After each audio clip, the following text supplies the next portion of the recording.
Yo, yo, yo, yo, yo, what is up? Why does my thing look funky? Something is wrong with my thing, but it's okay. We'll figure it out later. Oh my goodness. Excuse me. Let me make sure I got my sound turned up, man. I've been having a hell of a week today. Well, at least started yesterday, because my stuff has not been working, but we are going to get today started. Welcome to DLE Fitness live stream show. Here we go. All right. Oh man, something. Okay. All right, man. Today we got to get this thing going on, man. Yesterday I was trying to do a live stream, and your boy had some straight technical difficulties. If you didn't notice, I was firing up the stream, couldn't get nothing to work. I had to sit down, take a minute off, and take a step back and try to figure out what exactly is going on, what exactly is going wrong, and why is nothing working. But I ended up figuring it out, and I got everything situated. So today we got on the stream extra early, as you can see. I'm going to try to fit 2 streams in today. I'm going to do one that I had planned on Monday, then I'm going to do the other one that I had planned for today. So either I'm going to do one long stream, but I think I'm going to chop it up into 2 pieces. I'll probably take like a 10 or 15 minute break in between, and then throw the thumbnail up and then start the next show after I get done with this first show, just so we have a whole thing of streaming going on, because I was supposed to stream yesterday, but I don't know what went wrong. I don't know what was happening. I figured out what it was, had to do some updates that I needed to get taken care of. And once I got those set in stone and had to do some restarts and all that stuff, it took a minute. But once I finally got it, we were up and running and good to go. So we are back in a building. Let's get it. Yes, sir. Yes, sir. I got to make sure I got everything situated, because I ain't trying to stop anymore, because I've had oh man, it was frustrating. It was very, very, very, very frustrating yesterday. If you would see me popping up on the thumbnail and dropping out, popping up, it was like, okay, you know what? Something ain't right. I got to figure out what's going on. I got to figure out what's going wrong. I can't do a stream with my stuff messing up like this, so I had to get it right. And now that we got it right, we finna get it cracking. So just to let you know, we are simultaneously streaming on 4 platforms: YouTube, Twitch, Kick, and Rumble. If you're on YouTube, do me a favor. When you see that thumb come up, yeah, that one right there, do you see it?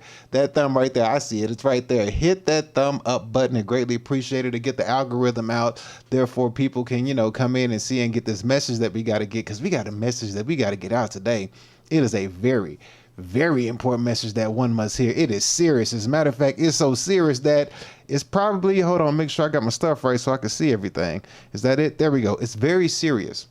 So serious that if we don't get this message out, we are going to be screwed.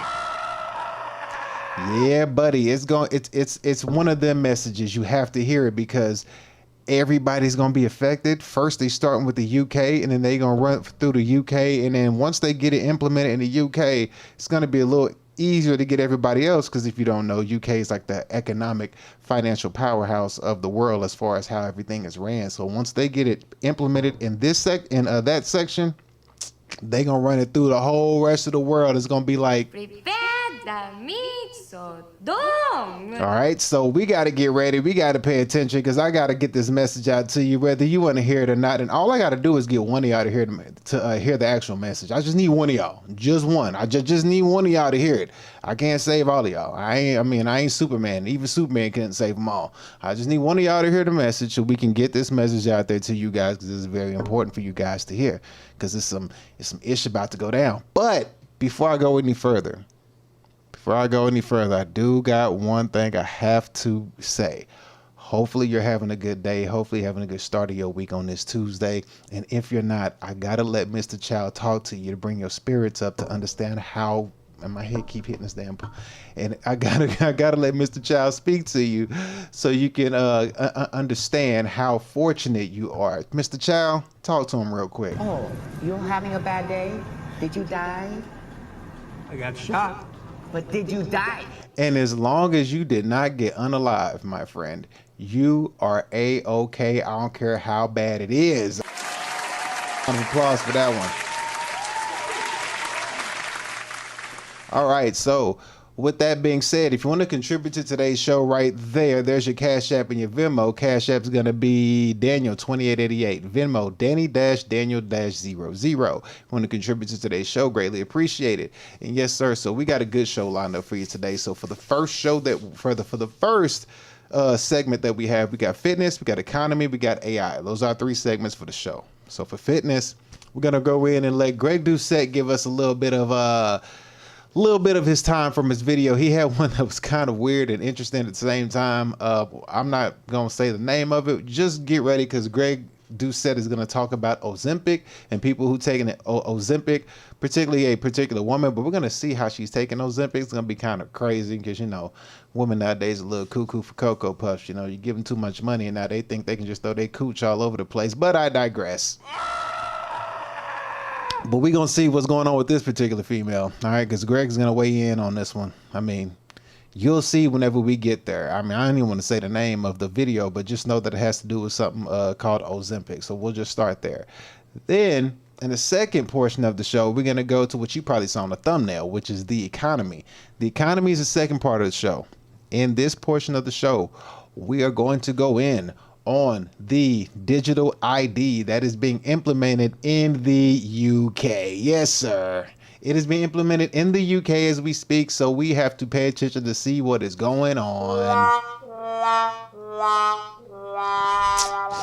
Yeah, if it happens in the UK, just know that they gonna slowly but surely migrate it around, and as fast and as rapid as AI is moving, bruh, it's not looking too shabby. So the UK is about to be under fire. You can see that you're gonna see that some people are trying to fight it, some people are trying to go against it, but conspiracy theorists such as myself and others have been telling you about this for years.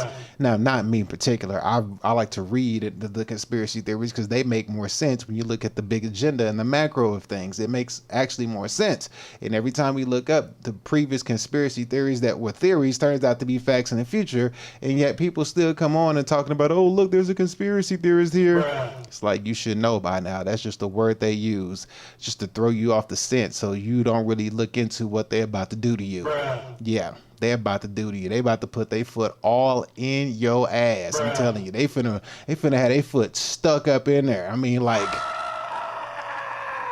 you know what? Speaking of having a foot up, let me show you. Let me give you a quick idea to see what I mean by them putting a foot all up in. Let me see. What was the name of that movie? Where is the name of that movie? Oh man, no. It was this movie right here. Let's see. Is this the scene right here? Let's see. I'm gonna show you how they are how deep they got their foot up here. Let me show you. In case you don't understand where their foot is, I'm gonna show you real quick. If I can get a quick, let's see. Kick, and there it is. Is this it right here? Yeah, is this it right here? Let me show you, because I have to show you like how they are kicking you right now in your nuts. I'm gonna show you exactly what it's looking like. Let me see. Do we got it here? Do we have it? Yeah, we got it. We got it right here. Yep. Is that it? I think we got it. Let me see. Is this it? Okay, there we go. All right, quick break and tire check. Quick show you of this scene. I got to show you how the government is about to have their foot up your ass. Now, it's gonna be pretty bad. It's gonna be really bad, actually.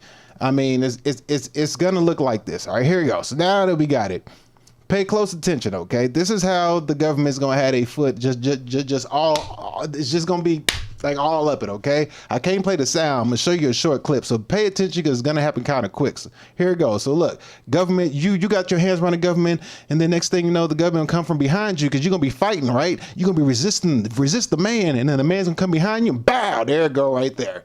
Just like, and there go the government right there. You see that look on the government face? Just when you thought you had your hand around the government neck, they went ahead and put their foot right up your ball sack. Yes, sir. And I want you to see how deep they had their foot. Here, let's rewind it back. Let me show you the foot of the government. See? You see the foot? Do you see the foot? Look how the government gonna kick you right in your balls. Look at this. Look how the government gonna do you just when you thought you had your hands around the government neck. All right. So do you understand what I'm trying to say to you? Let me show you again. I'm gonna show you, okay? This is you right here, okay? This is you, and then this is the government, all right? But remember, The government got many tentacles, you know what I mean? It's got many tentacles, you know what I mean? It's like, it can be more than one person, but you so fixed on one issue that you don't see it coming from different angles. So this is you protesting, fighting, angry, emotional, reactive and not proactive, you know what I mean?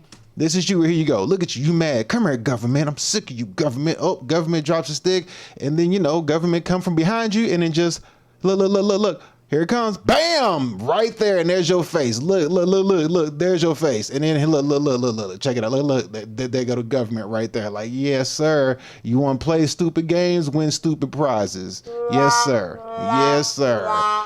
That's gonna be that's how that's gonna go down. It just kick you right up in your balls. I mean, just had the whole foot wrapped around your nutsack, bro. Just look at this one more time. Look, and the government comes in, bam! Look, oh my God. That's how the government gonna do you, bro. Government gonna kick you clean in your balls, just like that. It's just gonna be like, yeah, just when you thought you was gonna have something going on. God damn.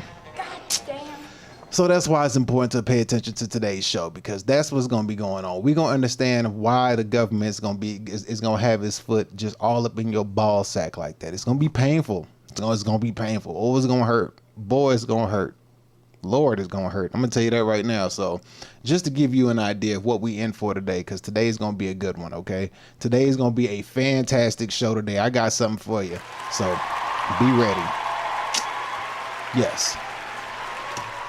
Be ready, okay? Well, with that being said, we're going to go ahead and dive into today's show. So let me make sure I got everything set up before we start. Get these ads out the way. So we're going to go ahead and get started. Let me get the banner up on the screen. Bam. We got the fitness banner ready for the show.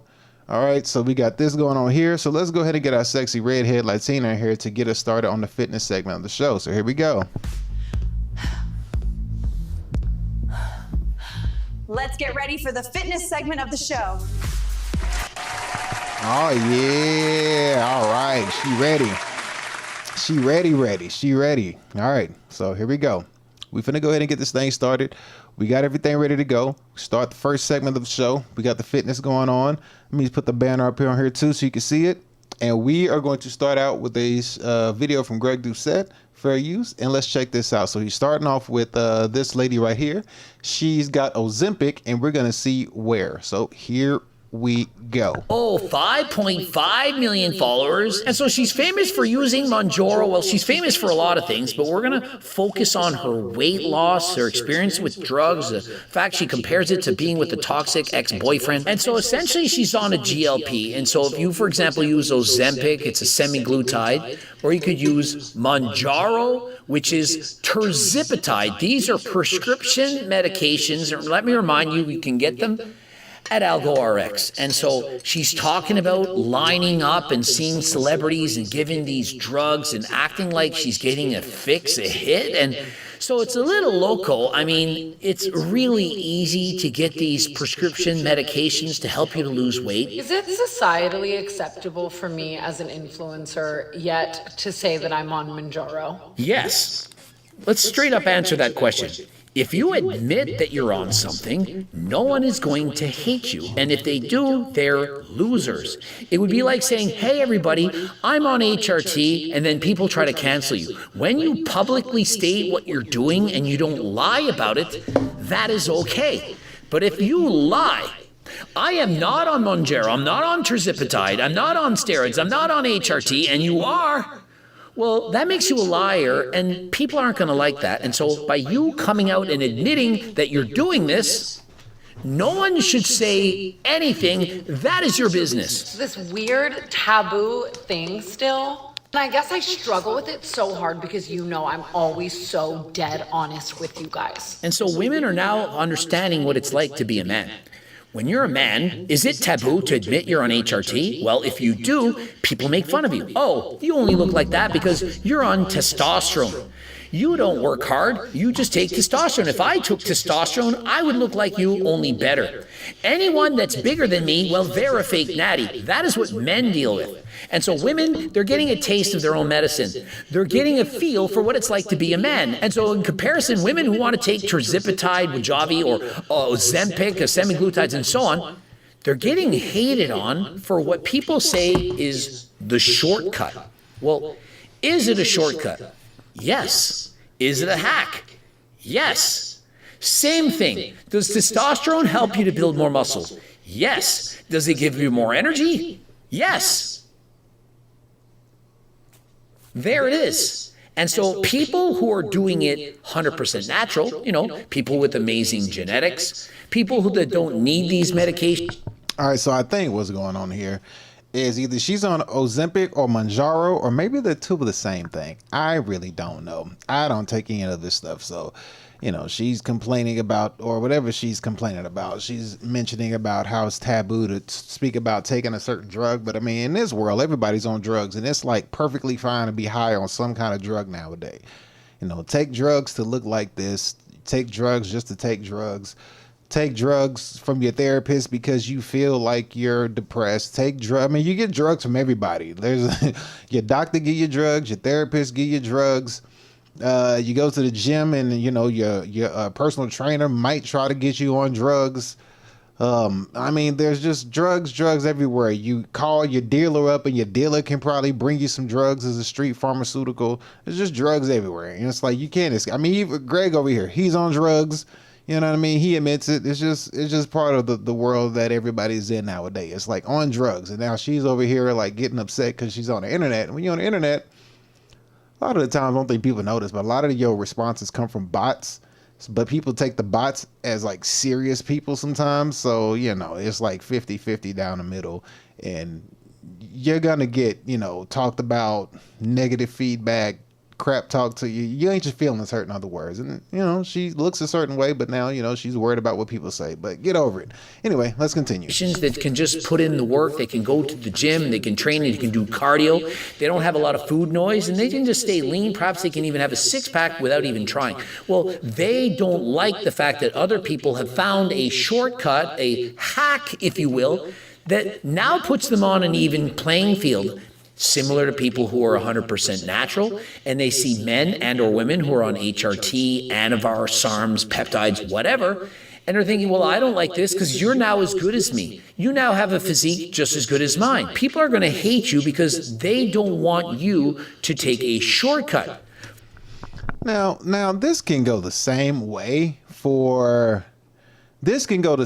what he's talking about, people taking a shortcut. This can go the same thing for finances. Not everybody is privy to the knowledge of finances that some people are put onto. So this can go both ways. You know, some people want to take a shortcut because somebody was blessed with the gift of the genetic lottery, and they go the other way. Some people can be blessed with, you know, the secrets or the know-it-all from people before them to give them the game and let them know about the secrets of certain like financing and investment vehicles. So this can go like both ways. So, you know, I mean, I get what he's saying, you know, so just basically saying like, don't hate on somebody for, you know, finding a hack to get to where they want to get. And I agree. If that's what you want to do, do it. I'm not knocking it, but let's continue. For some reason, people think everyone should just suffer. Now, I haven't taken these medications, but if I were a competitive bodybuilder and I didn't want to starve my ass off like I did for all of my previous competitions, I would do it.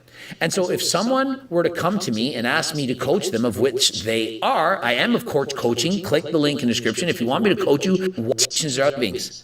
And so what if there was a medication that reduced the food noise and allowed you to be healthy? And so my opinion is that Tana Mungo is simply using these drugs to make her life easier, that she doesn't want to be fat, that she wants a leaner physique.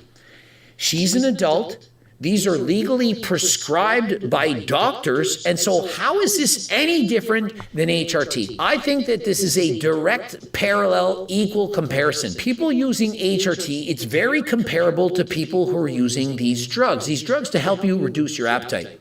HRT can help stop it. Most people do.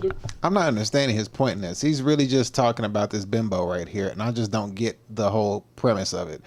I figured he's going to talk about the fact that she's got Ozempic, but that's what the title is, but he's just rambling on. I guess he just found a bimbo he could use for his views, and I mean, hell, I guess it's working. Let's continue just a little bit longer, then I'm going to cut this one because I don't like it. Why are you lining up to get it? Other people are seeing you. You guys are talking about each other, pointing the finger. You can get it from the privacy of your own home and tell your friends, Tana. And like I go into my Manjaro office every week in Beverly Hills when I decide that I want to. Is that the same girl?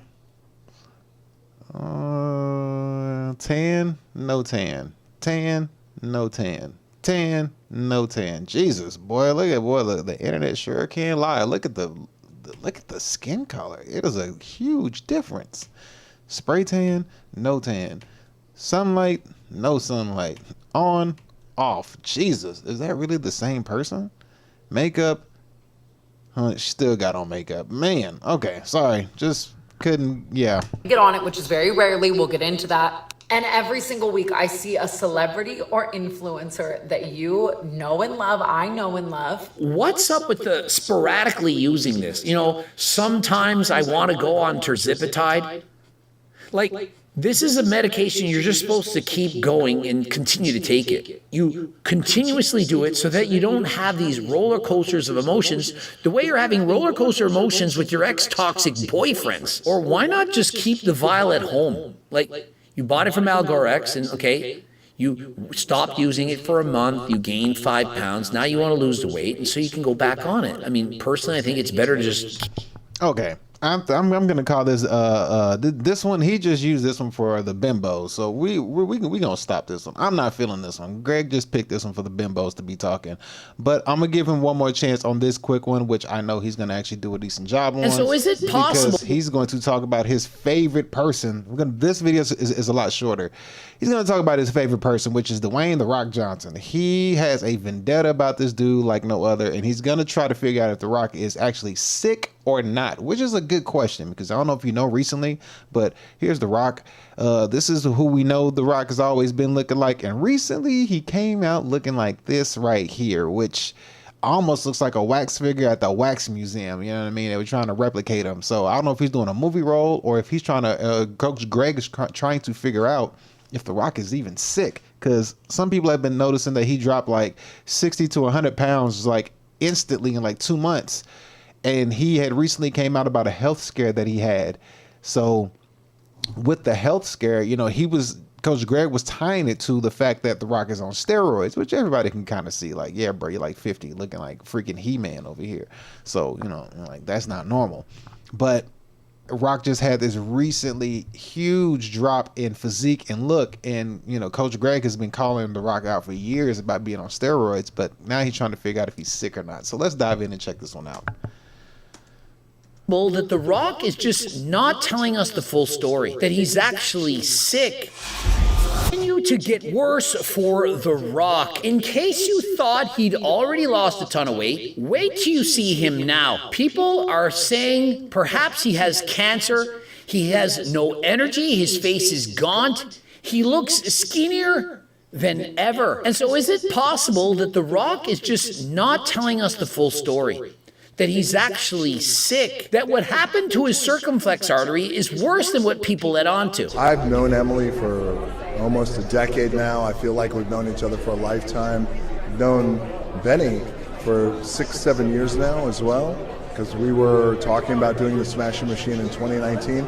Working with the cast was amazing. Working with the real fighters was amazing. You know, when you get together and you want to make a film that hopefully people will resonate with, and it feels like they are. When you see this video, the first thing you're going to notice is how small his head is. His face right here. But I mean, I think I would say I would give it to age and probably the steroid use over time. I would give it like the little face wrinkle he has on his face. I would give it to two things: age and the steroid usage. Because everybody you watch takes steroids over the course of their years. When they get off of it, you know, you can just like see the effects that it took on their body after all them years. Almost like the opposite of an extremely fat person cutting weight and they get the saggy skin. It's kind of like the same thing with the steroids. You know, even though they say your skin is tighter, but your body is still like, you know, getting jacked up and your face gets bigger and all this stuff. So I would say some of that would be part of the steroids and age. Face. He's lost his fullness. It's almost like he's gone or he's sick. He's a cancer patient. You can see more wrinkles than ever before. His eyes are bugging out of his head. And so he appears to have lost a significant amount of pounds. Now, when you get older, as you age, fat oftentimes comes from your face first. And so when you do lose weight, you're going to notice a lot of it from your face. And so you might, in fact, be at a healthy body weight, but your face looks thinner than ever before. But I want you to pay attention to his physique. Now, he is wearing a suit, but he doesn't have a shirt underneath. And so you can see the cleavage, the chest running down into his abs. And so remember, The Rock was what, 270 pounds. He's huge. He's showing his cleavage. If you're wearing a shirt like this, would The Rock not show some musculature in between? It appears that his chest is now flat. I mean, I sound like I'm talking about a female, but we're talking about The Rock. There is no pectoral mass whatsoever. It's very, very small. Now, granted, he's not lost it all yet. But in comparison to only a few months ago, it's significantly smaller. That's the crazy thing. This happened quickly. This is in the span of like 3 months. So that's just to show you, you know what I mean? The whole health is wealth thing, man, that stuff is true. Hopefully he's good. Hopefully this is for a movie role, or hopefully he had to get off of the gear because of the health scare that he had, because he came out and talked about his health.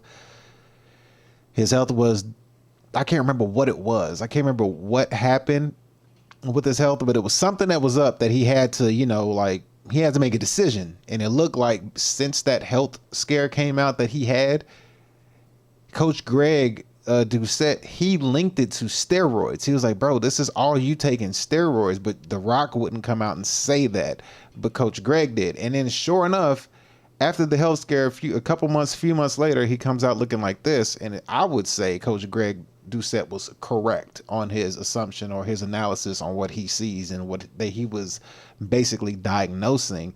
The Rock was coming back with the diagnosis that he got, and Coach Greg was like, "Cause it's because of this and this steroid, and he's probably taking this and that." And sure enough, you know, Rock comes back shortly afterwards and looking like this, which is as long as he's, you know, healthy and you know, living a good healthy life. Because you don't want to see nobody, you know.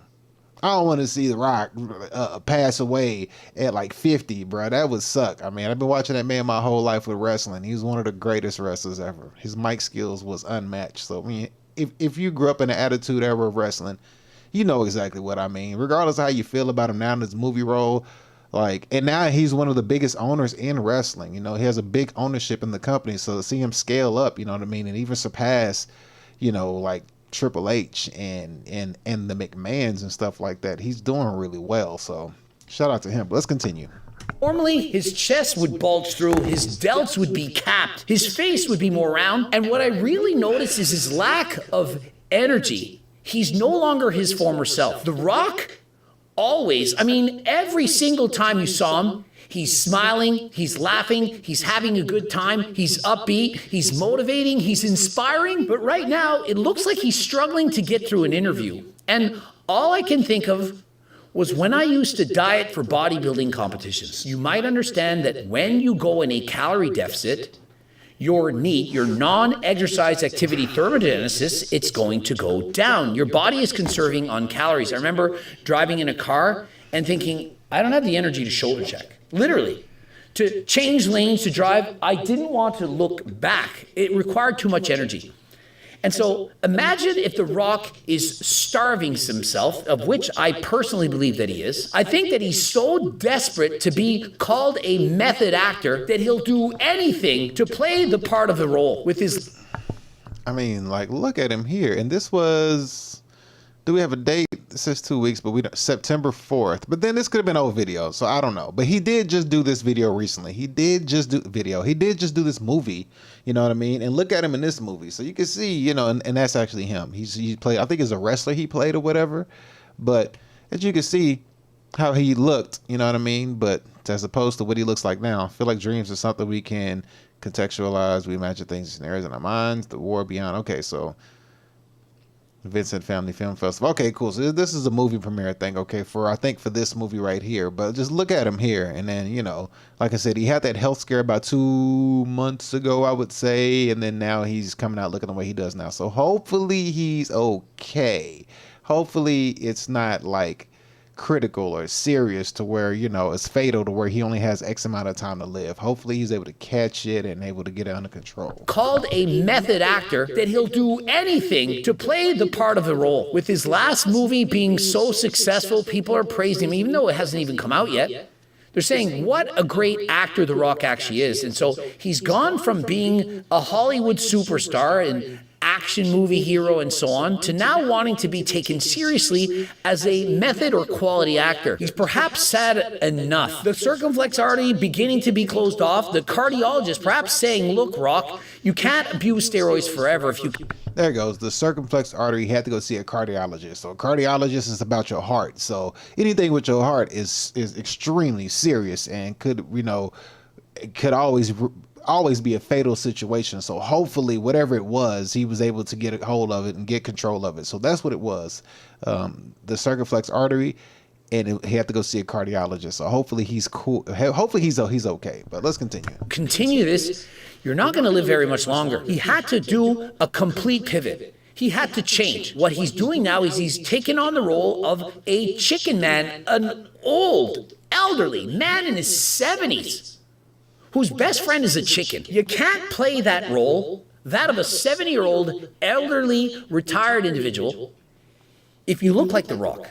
It simply wouldn't work. And so we saw Shia LaBeouf. He does amazing things with his body in order to play a role, pulling out his tooth to play a certain character. And then we saw him go on SARMs to bulk up to a 220-pound boxer. And he's back down to perhaps 165 pounds. And so perhaps The Rock wants to follow in his footsteps and will do anything. And so some actors, they play their roles so seriously, like perhaps in the Stephen King, the guy that played Thinner.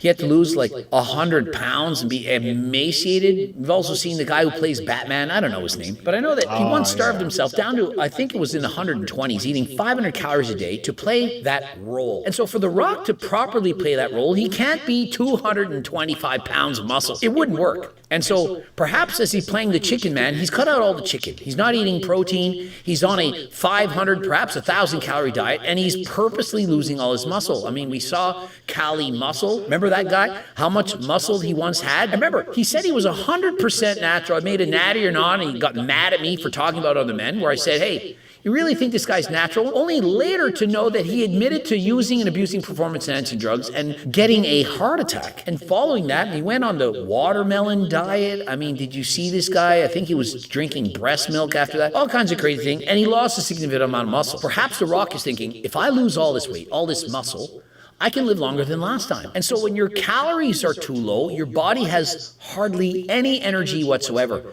Just talking in an interview, you're going to be tired. You're not going to want to speak as well. And you are going to look sickly. In comparison, if you're well fed, you're perhaps taking caffeine, you're going to have a bundle of energy. And so The Rock, he looks emaciated. He looks like he's not eating enough. His energy levels are in the toilet. And so this is his now appearance. And so this is exactly what you would expect if somebody was on a very low calorie diet, not eating enough protein, calories, and perhaps dieting for a bodybuilding competition. The only problem with this is he's not doing it for bodybuilding competition. He's losing both muscle and fat. Look at the comments. Tons of comments, people worried about The Rock. He seems different, not just appearance, but his energy and speech seems different. You act like he's 80 years old, he's 53. Yeah, and there lies the problem. He's 53 and suddenly he's acting like he's 80, a frail old man. It happened in a matter of months. How is that the case? That's the whole catch right there. It happened in a matter of months. And like I said, a matter of 2 or 3 months, he just pops out and it's like, dang, like, bro, what happened? Like I said, he announced the artery thing with the cardiologist. When he announced that, like I said, after like 2 months, 3 max, but 2 months to 3 max, he came out looking like the way we seen him, all like a way skinnier, lost 60 pounds of muscle or something like that, or 75 pounds of muscle or pounds in general. And it was just like, whoa, like what the hell? And now I guess he's trying to say it's for a movie role, but you know, you kind of add it up. It's like, you just told us you had a scare from the cardiologist, and now you come back with all that weight loss, and now you're trying to tell us that it's for a movie role. Like, come on, bro. Like, let's be real. Like, let's just keep it a buck. I mean, let's be honest. Like, tell the truth, because and don't nobody want nothing to happen to you, Rock. Come on, man. Is he sick? Is it cancer? Why is he looking and acting like this? He looks sickly. I think he just got off gear. He got off the roids because of his heart. I mean, I thought everyone said that you could take steroids and stop them and then you keep those gains. Like, isn't that what you guys said about Hussein? I mean, you understand how ironic this is? The Rock stops taking steroids and loses 60 pounds of muscle. Hussein stops and puts on 20. Literally. The evidence shows it. He's lost weight for an upcoming movie where he plays an old man in his 70s whose only friend is a chicken. Lost so much weight, he'll fill out again. Nah, I think large Rock is done. Slender pencil like Rock is the new thing. Hopefully he also makes changes and stands for something instead of changing his stance to please everyone. I mean, that's a good point. Just because you stop performance in... Yeah, that's actually a fantastic point. Like, don't please everyone, bro. Please yourself. You can help everyone, but you ain't got to please everyone. But you can help people, but you ain't got to please everybody. You know, do what's right for you.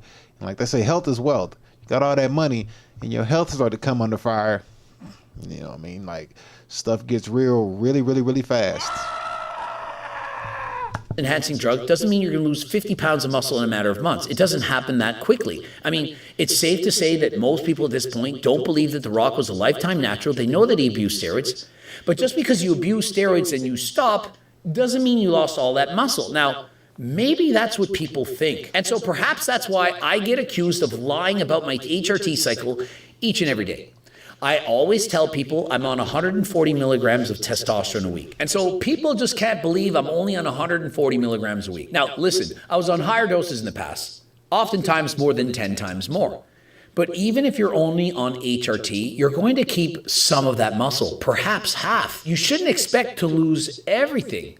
The Rock seems to be withering away, but I don't believe it's just from stopping to use steroids. You have to, on top of that, stop eating enough calories, stop eating enough protein. Perhaps he's doing a ton of cardio. But I do believe he's doing this purposely as a method actor to fully embrace this role. I think he's starving himself because he's starving for admiration from his fans. He no longer was getting the block office hits. We saw this happen with Black Adam. He was even lying about how great the movie was performing when it really wasn't. Hey, Black Adam was a damn good movie. I don't care what nobody say. He nailed that role. If you don't like Black Adam, something wrong with you, because I thought that movie was phenomenal. Like, seriously, to me, Black Adam was like the first superhero movie that I think I've ever seen, and hell, either ever or in a long time, to where the superhero or the character or whatever, they didn't do like any, like, you know, like in like Spider-Man or X-Men or any of the Marvels, anything, they always like try to stick funny in there. They try to make it funny. They try to make you laugh. But it's like, bro, these fools are fighting serious fights. Like, we want to see like a serious situation, but they always try to stick jokes in there to make you laugh. Like, there wasn't really no joking with Black Adam. He nailed that role. I think he did a phenomenal job playing Black Adam, for sure. I still watch that movie over and over. I enjoyed it because it was the first time you saw a superhero that was about that action. I think the only closer superhero that you've seen act so, what's the word, so serious about their character was Thanos. That was like the only one. Like, I put like, it's Thanos then Black Adam, because their characters were so serious. There was like no playing around. It was like, I'm going to put my foot in your ass, and that's what's about to happen. So nobody's going to stop me, and you about to get this work. And that's what Black Adam was like. He was equivalent to Thanos, straight up. So I think that movie was great. He did a really good job on that.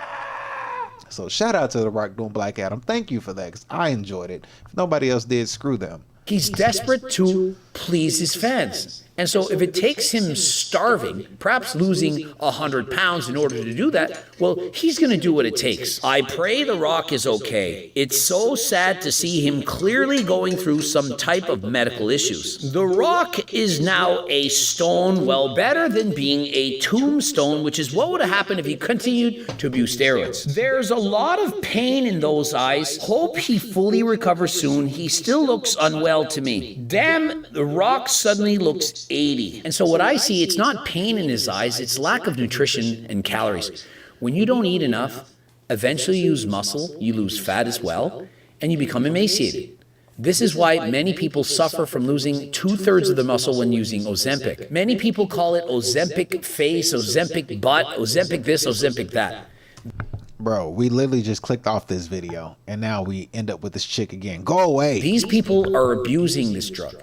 Just because you take Ozempic, it doesn't mean you need to lose muscle. The problem is in the dosage. Now, if you want to lose weight and you're too hungry, you can lower the dose. Please talk to your backyard pharmacy site. It's description code Greg. He needs to be the best so much about being the best actor possible, which is what The Rock does. He wants to be the best of the best. He's done it his entire life. That he'll do anything. And that includes starving himself for months to not just lose the body fat, but also to lose the muscle to play the role of an actor 20 years his senior. Now, if this is true and he plays this role, this movie, whatever it is that he's doing, this better be a damn good movie. for you to get back the old physique that you have coming from where you were, so you're looking like this, and you let's say the movie's done, the movie's over, and now you want to get back to looking like The Rock, like that insane physique. I don't think he's going to be able to get back to that size again, primarily because the cardiologist situation, his heart, and then number two, like he's 53, your body can't take what you would put it through to get you up to that. So like he ain't getting back to that size ever again. I just don't see it. I mean, if he would just, he could if he just ate a lot, you know what I mean? Because he is Hawaiian, so like them Hawaiian dudes is like built like freaking trains. So I'm pretty sure he could put on some size, but to look like a muscular, He-Man looking dude, like I don't think we're gonna see that no more. 53, like nah, that's not gonna happen. But hopefully, this movie he's going for is gonna be damn good for the sacrifice that he's putting in. I'm hoping he isn't sick. I mean, it's possible, but I think the more likely case is The Rock is simply over dieting to play that role. Hopefully, once the role is finished, he can go back to eating in a calorie surplus, put on some more muscle, and only take HRT, not do abusive doses, for example, growing up to 250 pounds plus, and live longer and healthier than last time. If you're trying to be healthy, and this includes The Rock, rather than abusing steroids. Oh my gosh, this dude here is just putting all this stuff out there. Let's see, does he have anything else? No, that's the end of his video. Well, shout out to him for this video. He didn't like rag on him like I thought he would. So shout out to Coach Greg Doucette for this video.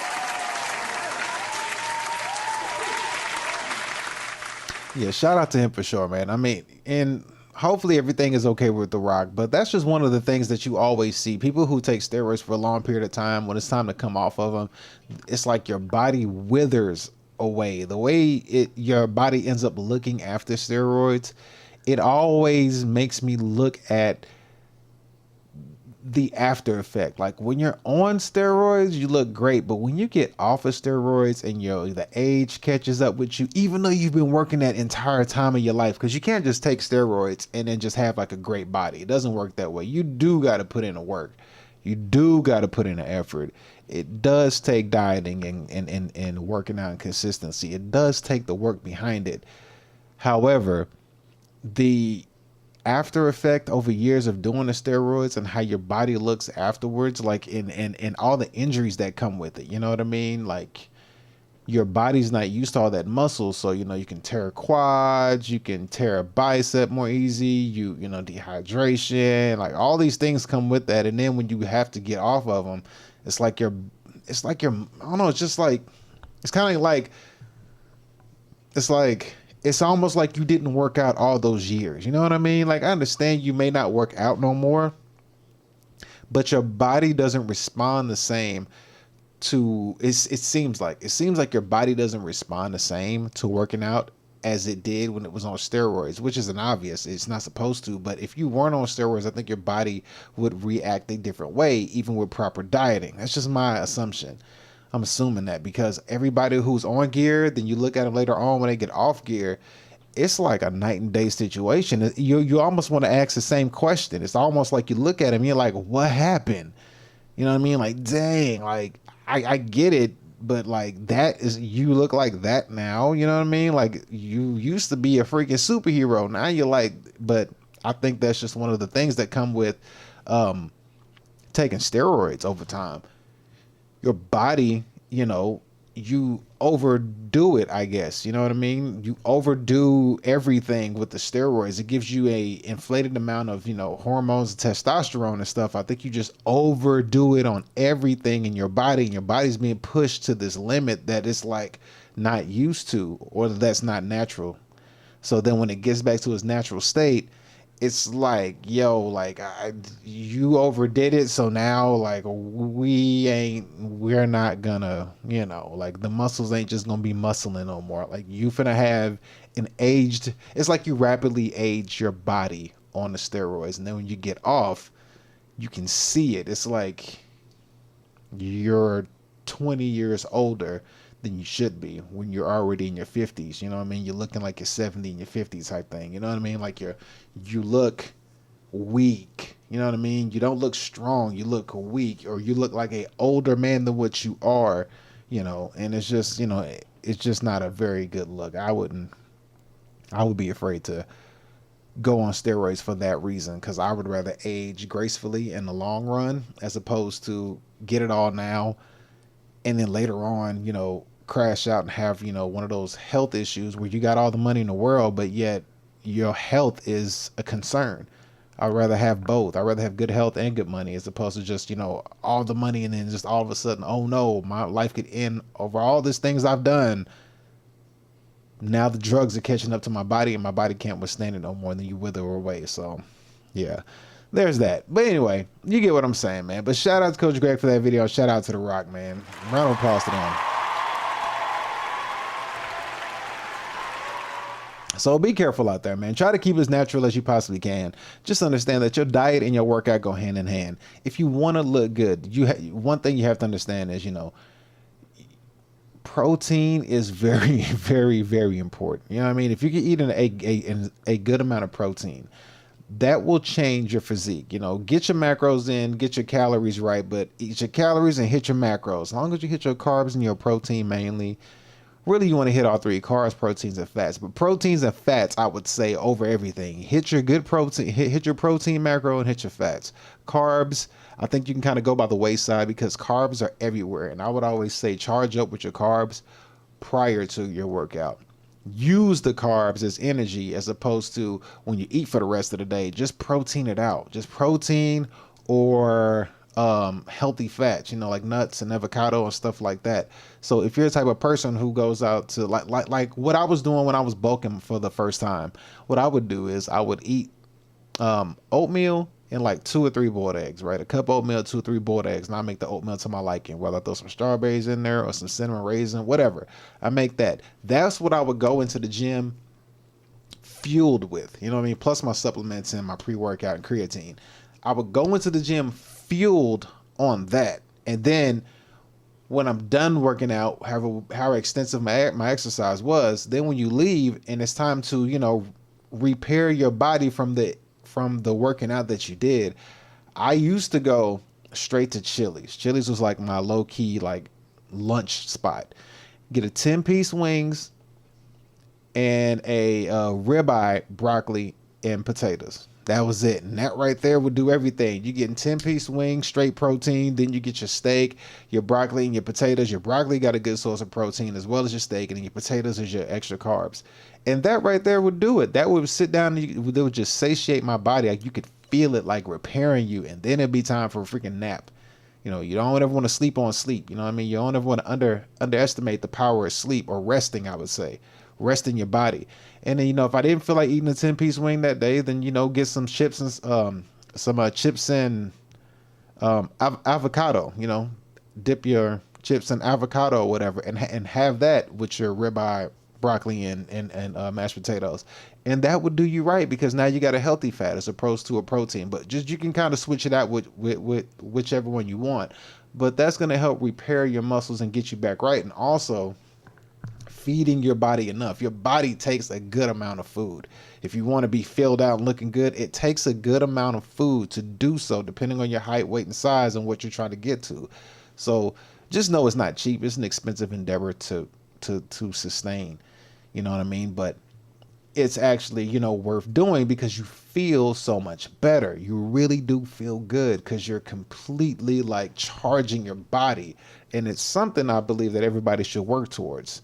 And if you can do that and know how to do it naturally, then throughout your whole life, you will be golden, bro. You'll be good to go. Like, nothing would hinder you. You'll be on cloud nine, because life will be on easy mode, because you understand the main functions that it takes to, you know, survive is a healthy diet and your workouts. And your workouts are going to basically, you're going to see it in the mirror, because it doesn't take as much as what you think it would take in the gym as far as workouts go, because your diet is locked in. Once your diet is locked in and you know the workout that you need to do, you're going to see it way easier when you lock in on that diet.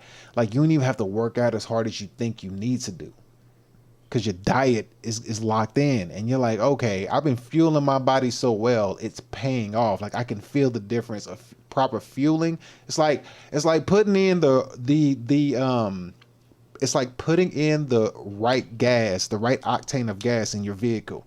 If you put in the wrong octane of gas in your vehicle, then it's not going to perform the way you want it to, even if you push it to performance. Even if you know, push it as far as you can, it's like, it's still not getting the optimal performance.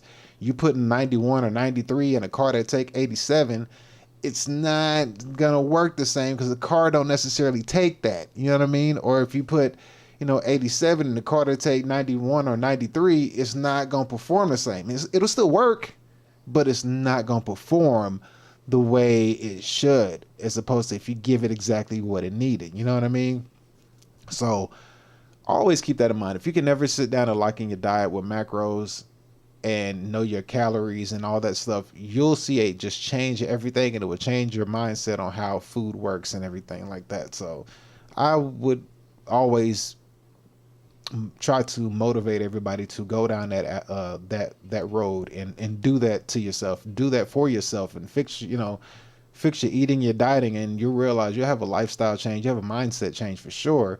Because then you'll almost care less about the clothes you have on your body, and you'll be more linked into what you see in the mirror when you don't have any clothes on. You're like, man, I look good without the clothes. Why I need to cover this up type thing? You know what I mean? So it is what it is. Bruh.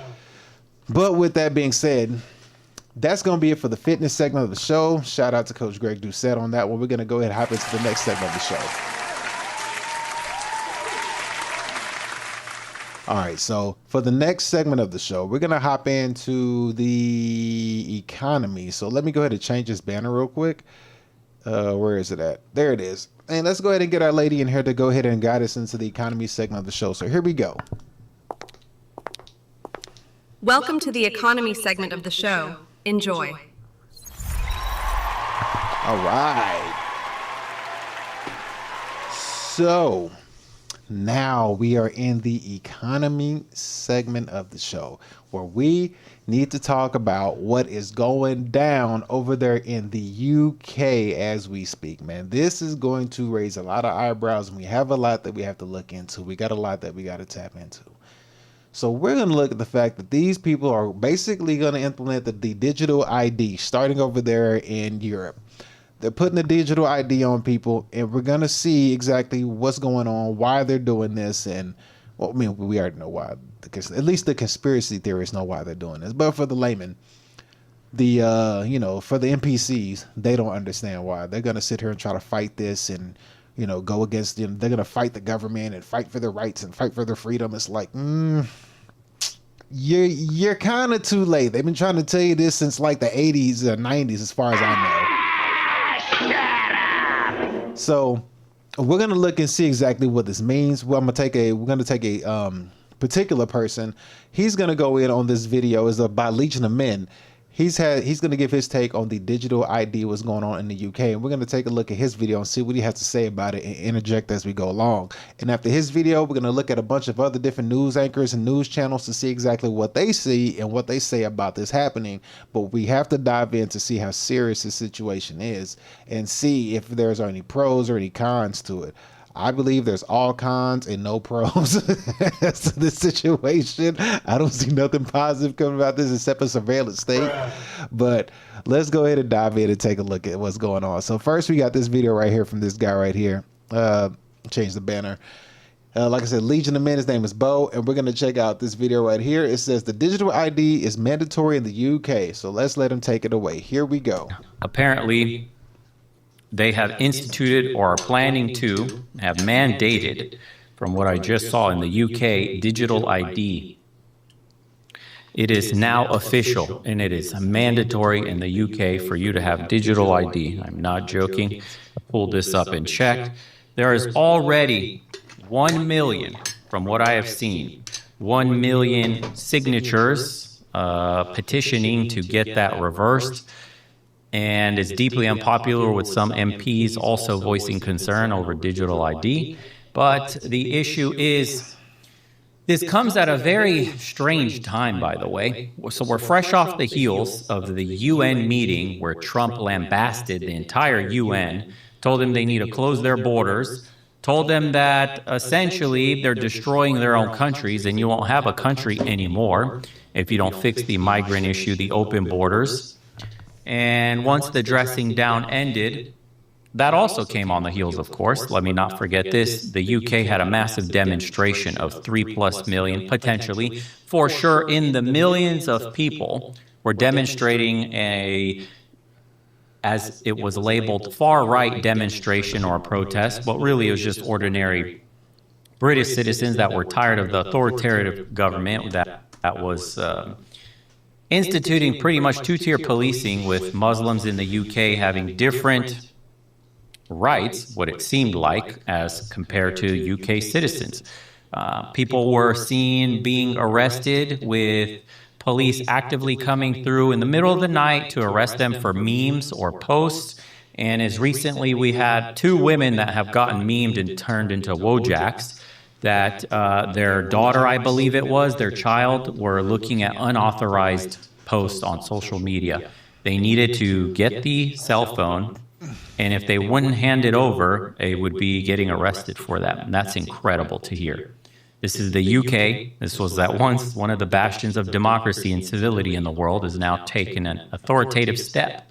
So, off the cusp of large demonstrations and a dressing down by Donald Trump in the UN speech, it makes perfect sense why this is now being instituted, and it seems hastily so. They weren't really prepared. We just got a random announcement that it will now be mandated for British citizens to have digital ID, and you cannot work without this digital ID. In order to get a job, you must have digital ID. What makes this scary is that the conspiracy theorists turned out to be true. All the conspiracy theorists that were talking about, you must not accept digital ID, you must be very careful with these kind of mandates in terms of security. They said that the problem that they were going to solve with digital ID was all these people coming into the UK that can't be tracked, which the UK is letting in and paying for these people to come and housing them and giving them these so-called jobs that they're not supposed to have. So the UK creates a problem and then solves it with digital ID, which is a mass form of surveillance state where everybody can be tracked, and any opinions that are against, state-sponsored narratives will be quickly quashed and deplatformed, debanked, depersoned from the internet right away. And you hear what he said, right? They came in with a problem. They caused the immigration problem, and then they turned around and gave the solution to the immigration problem. Cause and effect. They caused the problem. It has an effect. So then they come around and they're like, but we got a solution for the problem that we just caused. Let me show you what it's going to be. It's going to screw the hell out of you, out of your entire existence. Yes. And since we caused this problem, we're going to give you a solution, and you cannot work without what we're about to put on that ass. Yes, sir. You heard it here first. Yes. And like you said, the conspiracy theorists turned out to be right. They've been trying to say this for the longest. They've been trying to tell people this for the longest amount of time. They've been saying this over and over and over again. And it starts with the digital ID. You know what I mean? The only thing that, in my opinion, I think the only thing that comes next after the digital ID is the RFID. You know what I mean? Like, that's the last thing to come. You know what I mean? The little chip that they stick inside of you. That's the next step. But right now, with the digital ID, you can't work. But then, you know, they take it that next step further, then you won't be able to buy or sell. And what does that sound like when I say it like that? You know what I mean? Like, what does it sound like when they say that? When I say you won't be able to buy or sell. First, the digital ID is won't be able to work without this digital ID. Then you take it a step further and it's like, oh, but you won't be able to buy nor sell. Where have you heard that from? Here, let me help you find that real quick. Let's see. You won't be able to let's see. Buy or sell right here. I'm going to show you where that came from. I mean, slowly but surely, everything is coming to fruition. You can't ignore it at this point. It's just right there in your face. I mean, you start off with the first thing, and then you just ease your way into the second one. So you can't work with this one, but then pretty soon they're going to add the next one. The next one's going to be you can't buy or sell. And they started this with the UK. They put a bunch of immigrants in, which caused a lot of problems. Okay. Any other country got a bunch of immigrants? Because they're going to run the same playbook. The same playbook is going to get ran everywhere else. You know what I mean? So here it is right here. Let me see if you can see it when I put up on your screen. Right here. It says right here. The Bible, specifically in Revelations, chapter 13, verse 16 through 18. It describes the mark of the beast that will be necessary for buying or selling. Right there, it tells you that it's going to be necessary for buying or selling whenever you get, you know, the mark. Now, the mark could be something physical or whatever, but like he said, digital ID is you won't be able to work. That's the first step. You know, if I can get you digitally, then the next step as the time goes on, then it's going to be, you know, then it's probably going to go deeper, as in like a chip or something like that. But you started out with the first step, and you know you get it closer and closer and closer, because first it's your phone. You know, now everything's on your phone, and like whatever the technology is, remember the technology gets closer and closer and closer till it's inside of you. Remember, first we used to watch the television, now we hold the television in our hands. You know what I mean? Like the technology keeps getting closer and closer to you. Then they put the VR headset on, so now the kids are like watching VR headsets, and it's getting closer and closer. Then you got the glasses. Now you put the glasses on, you can walk around with the little with the camera glasses. You see people doing Riz videos all day. It's getting closer and closer to inside of your body. You know what I mean? And they're intentionally getting you comfortable with it to the point where it looks cool to put it under your skin and inside of your body, wherever it's gonna be. Hand, I don't know, neck, arm, armpit, I don't know. But it gets closer and closer to you. And it's all from a problem that they caused. And then they're going to come around and hit you with the solution. And that's just how it's always been. It's the same playbook. It doesn't matter where you go. And it's not a left thing. It's not a right thing. Republican, Democrat, it's none of that. It's the agenda. The agenda is left or right. It just, whoever is in office is whoever is in office. That don't matter. That just gives you the dividing factor to conquer the two fools who are going to fight over a left side and a right side. The agenda still stands, and that's what we're seeing. And we've made it to this point. We're here at that point. At first, it starts off in the UK, and the UK has a crazy immigration problem. Any other country's got a crazy immigration problem? Expect this same playbook to play out. It's the same playbook. They ain't changing the playbook. You just dumb enough not to be able to see it or prepare for it, or better yet, be proactive for it. That's the whole thing. But let's let him continue cooking. So here we go. Continue. This is an incredible surveillance maneuver that they've just instituted, deeply unpopular by the people in the UK. And it remains to be seen just how far they will take this. Is the pushback going to be high enough?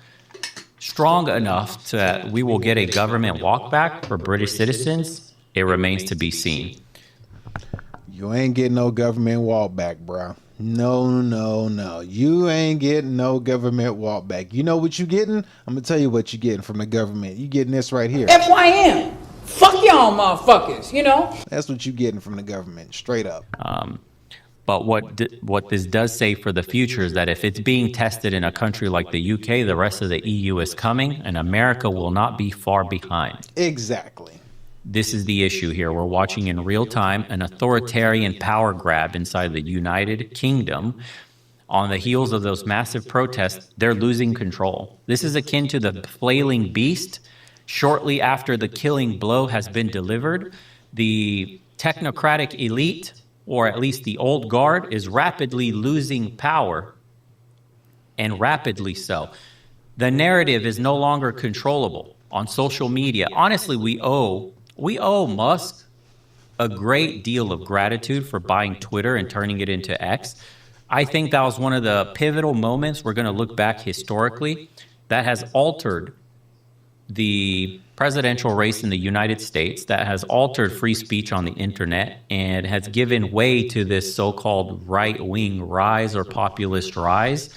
That's true. That is very true. A lot of people won't realize that until it's probably too late, but Twitter or X, whatever you want to call it, that's the only platform where you could really say anything you want and you can see anything on that platform. I mean, anything. It is the most raunchiest app out there.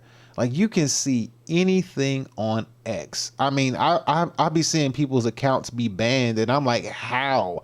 I can literally see somebody get murked on X. I can literally watch a freaking orgy on X. You know what I mean? I can literally hear people make hate speeches and commit hate crimes on X. But somehow people's accounts get banned. I'm like, well, what did you do? Because I've seen the worst of the worst on this app. And I just don't see how people get banned on it. Because it's like anything goes. It's literally, and you know, when you have an app like that where people can say and show and do anything just about, I mean, it's the only thing it's not akin to is like the dark web. I don't think it goes that deep. But then again, I'm pretty sure if you look up some dark web stuff on the X, you might find it. But that's neither here nor there. But that, him buying that in the wake of back when, who was it? Biden was in office. People were getting, you know, canceled and demonetized and all this stuff because of stuff that they were saying. They had to be careful when they spoke on the woke agenda back then during that time. I'm not saying you could say stuff now, but it was really, really bad to where they would cancel you or demonetize you or something like that. They would do these things. And he came in and he bought Twitter and he was like, hey, you can say what you want on here, basically. Like, you can say whatever you want to. And that was a really big turning factor. That was a really big deal. And it actually helped a lot with what he said, the presidential campaign and stuff like that. It helps a lot because you can also get two sides of a story out as opposed to being one-sided. So that was a big deal, and he's right. So shout out to Elon for that one. But let's continue this video and let's check this out. So here we go. Let's let him continue. Just this digital ID stuff, though, he's right. It starts in UK, and America's not too far behind because we have the same thing going on over here. But let's let him continue. An anti, or I should say a pushback on woke culture and everything the left stood for. Without that, I think we would be in incredible trouble right now. I think the left would have been in power. I think we would have been under the thumb and censorship of these big tech companies at the behest of the governments, which we have found out. We'll discuss today, too. We have 3 stories that I'd like to discuss with you guys today, and then we'll react to some content, some random stuff. But it has been found out through some government probes that Biden did indeed, or at least the Biden administration, directly pressure YouTube and other social media companies, which we knew from the Twitter files, but now we have from YouTube's own lawyers that they removed thousands, if not tens of thousands, of videos in regards to COVID, the election interference, whatever it went by different names, and at the behest of the Biden administration, whether or not the video was true. That was true as well. There was a lady that came out shortly after the Strong Flu 19 had kicked off, And she went in and she gave a whole spiel about her experiences of what she knew about the inner workings and the stuff about the background of COVID. I forget her name. I think I have her saved somewhere. Let me see if I got her in my. I have her in my. I think I have her in my book. There she is. Her name was or is Judy Makovitz. Judy Makovitz. What did you do, Judy? She says right here she was, what was she? She was, I forget what she was, but she says right here, the biggest issues I've learned over my 40 years in a career is not really fighting the viruses and learning how to treat the viruses. It's fighting a system that is determined to cover up and persecute anyone who reveals the truth behind, which is true. And she came out and she spoke strongly about the COVID situation. And during that time, she had a long, she had like a long story that was like a 2-hour interview or something. And I remember watching it, and then like the next day or later on in that same day, it got taken down. It was hard to find. I was like, whoa, where'd the story go? And, you know, she was being canceled, you know, and you could have got not canceled, but you could have got like banned or canceled or whatever for speaking the truth or for misinformation. But misinformation could go just for the information that they don't want you to put out. But she came out and she spoke about that situation, and she went deep, and she spoke about a lot of stuff, and a lot of stuff that she said, when you watch it, Judy Mikovits, when you watch that video, you watch that interview, you can't look at what she's saying and call her a liar, because it's like, just listen to her talk and then look at your reality and you'll realize that what she was saying was true. And they were trying to, you know, cover it up. Now you can find it on Twitter. You can find it on Twitter easily. Like, it's no problem to find it. And that was one of the beauties of Elon grabbing Twitter, because stuff like that was banned, you can put it up on Twitter and it'll play and you won't have no issues. So a lot of the information that was being covered up about stuff that's happening and that what they were doing to get their agenda across, Twitter kind of helped postpone that. You know what I mean? It kind of helped like slow it down. The inevitable is still going to happen. Like, just call it what it is. It's going to happen. If you don't believe me, you can read Revelations in the Bible. Like, it's going to, matter of fact, let me put that up for you. It's going to happen. Let me show you. Let's see, Bible Revelations. The beginning of Revelations even tells you the very beginning right here. I'll show you. So whenever you people are trying to fight things, you're only postponing the inevitable. It's gonna happen, and it's not because these people are crazy. It's like, bro, this stuff was written. It's going to happen. There's no other way you can stop it. Let me see. Let me actually get the right version up real quick. Let's see. This is the new. No, we don't want the new. We want, there it is right there. Here it is. So let's go ahead and just watch this real fast. Let me show you this right here. Ceremony, things stop. Let's read it for time. Things. Let's see. Where is it? Where is it?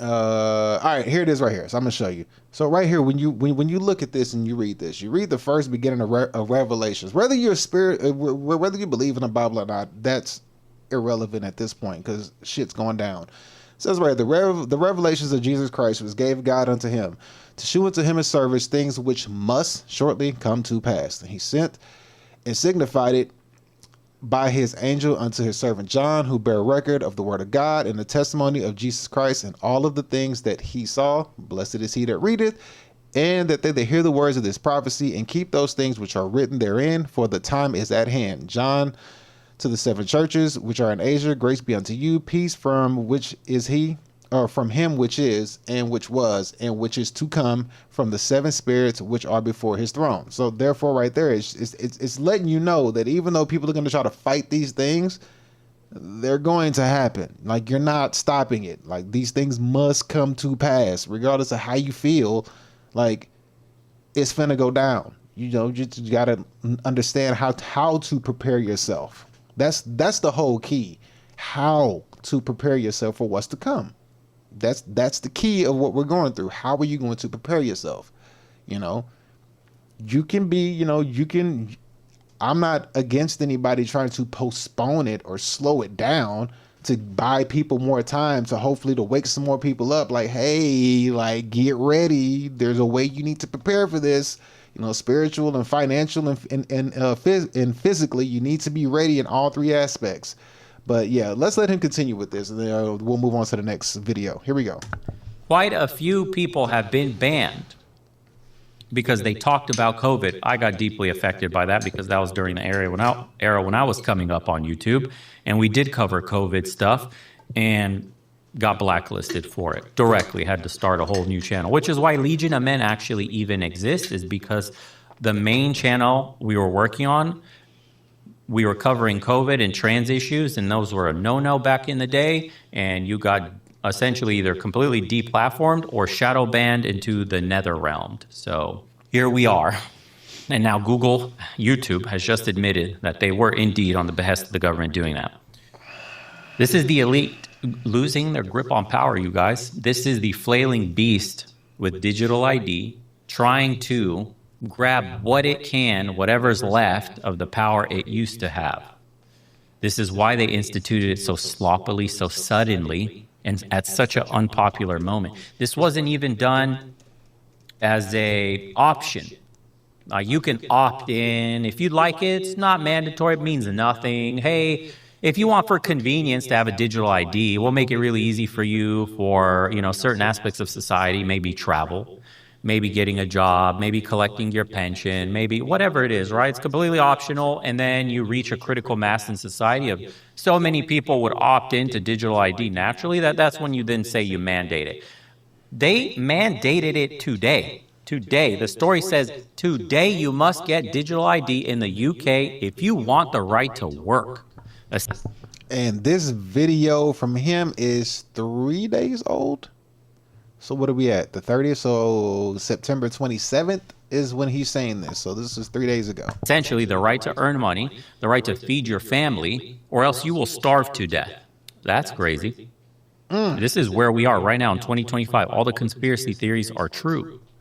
We are indeed headed toward dark times, and we'll see what kind of pushback we get. But anyways, you know, that's kind of the story with the developing story with the digital ID in the UK, and kind of we'll see where that ends up being. There's also massive demonstrations probably planned in regards to countering that. There's also discussions EU-wide about digital ID in multiple countries. So, you know, we'll see what the British people are willing to put up with, and at what point will they say enough is enough.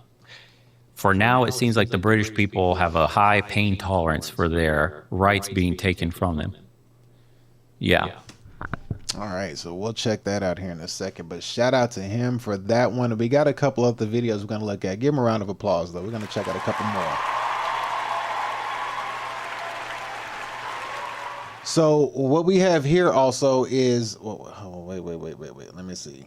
Right here. All right, so we have this one here. Let me go ahead and refresh this video. So we have him speaking on it, but I also want to get it from the source as well. Well, we're going to check out the BBC News, which they have a bunch of different ones, right? Is this the BBC News in UK? I believe so it is, because they got the heavy accent when they talk on there too.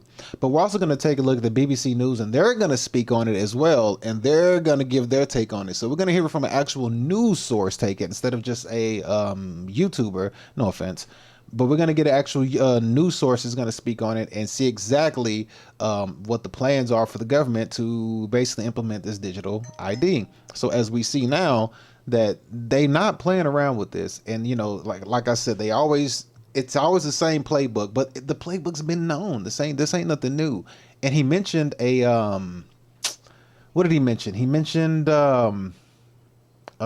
this new kind of government that's going in which I've spoken on. I've done a video on it. You can type in right now on YouTube, what is a technocracy on a daily fitness. You can type in what is a technocracy, and you'll see the video of where I have it at, but I'll actually put it up here on the screen so I can show you exactly what a technocracy is. I'll explain it to you, because now we're going into a different type of government system where we are basically how do you say it, going under the rule of the digital powers, sort of say. So the digital technology, like the tech bros, the tech experts, they're about to come into power. If you haven't noticed, if you haven't seen it, they're doing it as we speak. That's what the digital ID is going to be beneficial for the technology sector of life that we're going into. So now that you see all these data centers that I've been showing you on the internet or on my live streams, all the data centers where they have all these data centers going in, they're putting them and they're rezoning residential areas. They're rezoning residential areas and putting their data centers in residential areas, which then causes, you know, like I said, the movie Distinguished Gentleman with Eddie Murphy, where they had the power line issue. Well, this is like that times 10, where, you know, they're causing people, you know, like stomach aches and headaches, and, you know, they're hearing like a noise all the time going on from all the, you know, electrical stuff that's going on close to their homes. People's waters are being tampered with, and also what else is it? It's their water and their electricity bill is going up. So now the home that they lived in, the data center got put into their area, which then they rezoned the area to a residential area, put it like 3 football fields away from these people's homes. So now they can't sell their home because, number one, who's going to buy the home close to a data center? Number two, the water is jacked up because of the data center requires a lot of water, so it's screwing up their water. It's either taking away their water or it's polluting their water quality. Then it's upping their electricity bill by a lot. It's like doubling and tripling their electricity bill. So now these people are at a loss on their home because it's like you either stay and, you know, deal with the physical effects that you're gonna get: headache, nausea, bad dreams, insomnia, where you can't sleep. All these things are happening. Plus you got kids that are going through this as well, and you got to either take the loss and deal with the fact that you can't sell your home and nobody's gonna buy it. So you're completely just taking the biggest loss of your life. Like, you got to take literally what you have in dip because nobody's going to buy your home. Maybe the bank might buy it, or, well, the way they're playing the game, I doubt the bank will buy it. They'll just wait for you to foreclose on it and just get it for pennies on a dollar because they know you're going to lose. You're playing big bank, take little bank. But here for you real quick, this is a technocracy. I'll read it to you real quick so you can get an understanding. A technocracy is a model of government wherein decision makers are chosen for office based on their technical expertise and background. A technocracy differs from a traditional democracy in that individuals selected to a leadership role are chosen through a process that emphasizes their relevant skills and proven performance, as opposed to whether or not they fit the majority interest of a popular vote. This system is sometimes presented as explicitly contrasting with representative democracy, the notion that elected representatives should be the primary decision makers in government, despite the fact that technocracy does not imply eliminating elected representatives. In a technocracy, the decision makers rely on individuals and institutions possessing specialized knowledge and data-based evidence rather than advisors with political affiliations or loyalties. So they're telling you right there, that's what they're doing. I mean, they're going to do it. It's happening already, and that's what we're seeing. We're seeing the tech sector basically just take over the political sector. So it's no longer going to be a political, it's going to be a technical war that we're going in. That's why you're seeing all these data centers and digital ID. All this stuff is coming in, and it's coming together, and it's bringing the world together in a one world government type of society. Because these data centers are popping up not just in America, they're all over the world. They're everywhere. You know, China, Africa, you know, Russia, Australia. I mean, just every continent. That's all I got to say.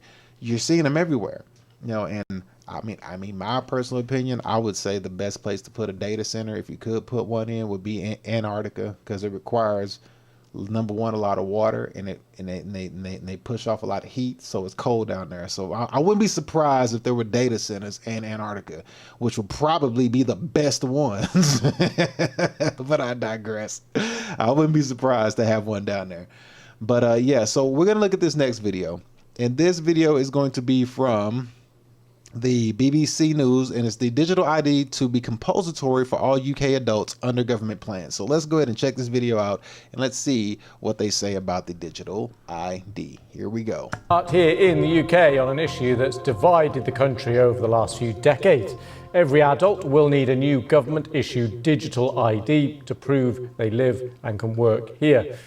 Well, and the plans to be announced by the Prime Minister on Friday. The move is part of efforts to crack down on illegal working. Most European countries already require their citizens to hold ID cards, but the UK has long resisted, with concerns over civil rights and privacy issues. Here's our political correspondent, Ian Watson. ID cards are not a new idea. They were compulsory during the war and not abolished until 1952. The idea was revived in 2005 by Tony Blair's government. The then Home Secretary was seeing how these biometric cards would work. They were supposed to tackle illegal working and establish entitlement to public services, but the scheme faced technical challenges and political opposition and hadn't been implemented by the time of the 2010 election, when the Conservative Lib Dem coalition scrapped them. And now the idea has been revived under this Labour government. Ministers have been looking at a digital ID scheme in Estonia in Eastern Europe, which is used to access public services. And they believe that attitudes towards ID cards have softened as concerns about illegal immigration have risen. The government's direction of travel has been clear for some time. Earlier this month, Keir Starmer told the BBC why he thought they were a good idea. I'm determined to stop people making that crossing across the channel and to get people out of our hotels. And therefore I am looking at ID cards or digital ID, because we do need to look at the pull factors. The Prime Minister believes this is an important weapon in his armoury to tackle illegal immigration, but his idea is creating clear blue water between government and opposition. Keir Starmer scrapped the Rwanda removals plan without having any other plan in place. He said he was going to smash the gangs. He hasn't done that. Digital ID cards is not going to smash the gangs or stop the boats. I fear this is a bit like what they tried to do before, where it's authoritarian, where it's centralised, where it's controlled by the state, and we should oppose that like we did before. And there are practical questions. If digital ID requires a phone or computer, what happens if you don't have one? The government says it will consult on the details, so don't expect to have to prove your identity online just yet. Ian Watson, BBC News. Let's go live to Westminster. Our political correspondent, David Cornock, is standing by for us. Hi, David. All right, so I'm not going to sit here and listen to this guy have a whole speech or whatever. Well, I'll give him a few. No, we're not going to listen to him because we got a bunch more stuff to look at. So as you can see, they are for sure going with this digital ID route. People are combating it. They're trying to fight it, but the only thing you can do is postpone it at the end of the day. You're not going to, you ain't going to get this, they're not going to backpedal from this. And clearly they said they've talked this down before, but clearly, as you can see, the immigration issue is the catalyst that they needed to get this pushed across. You know what I mean? And, who caused the immigration issue? You know what I mean? They caused it and then they brought a solution. They just needed something, you know what I mean, to push this agenda across. And as you can see, it's the same playbook. You wonder why the blue side kept bringing immigrants into the country. It's a catalyst that they were using in order to implement what they're doing in the UK. It's the same playbook they're using. And the whole time, you're falling for this. They're trying to make it, they have the right to work and the right to do this and the right to do that. But it's not about helping immigrants. It's about implementing their agenda. That's the point. You know what I mean? They just fool you into this, everybody's okay and equal and pro this and happy that. But at the end of the day, it's not pro happy nothing. It's straight up enslave your ass. That's what that is. Like you think it's pro help everybody, but once they do what I call the infamous rug pull, they give you everything you want and then they hit you with the rug pull. Then at the end of the day, they're going to look at you like this. FYM. Fuck y'all motherfuckers, And then you sitting there trying to fight the thing like these people are in the UK, but you're not going to win. You're going to lose. They're just the example of what's to come. That's all that is. They're just a leading example of what's to come. And the only thing that's slowing it down, in my personal opinion, because for America at least, the only thing that's slowing it down is Trump. The fact that he's doing this with all the immigrants and stuff like that. He's like tackling immigration hard. If it wasn't tackled, then we would have just kept going, and it would basically be what the UK is going through. The UK has an immigration issue, so the people are protesting it. So they're like, okay, well, cool. Well, this is what we'll do. We'll give you digital ID. And then people are like, no, we don't want that. No. Over here, it's a little different.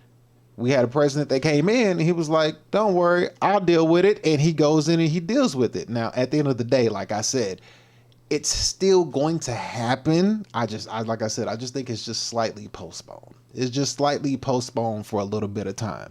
It's still going to happen across the world. It's just right now he's kind of throwing like a slight monkey wrench in it. He might be doing something else for the agenda, but not this part. You know what I mean? Maybe they need to use the UK as a test run for a few years before they can get somebody back in the office to go ahead and vamp it up back up and you know, do it again or something. But it's for sure, like they're gonna do it. There's no way around it. You can't run from it. It's gonna happen.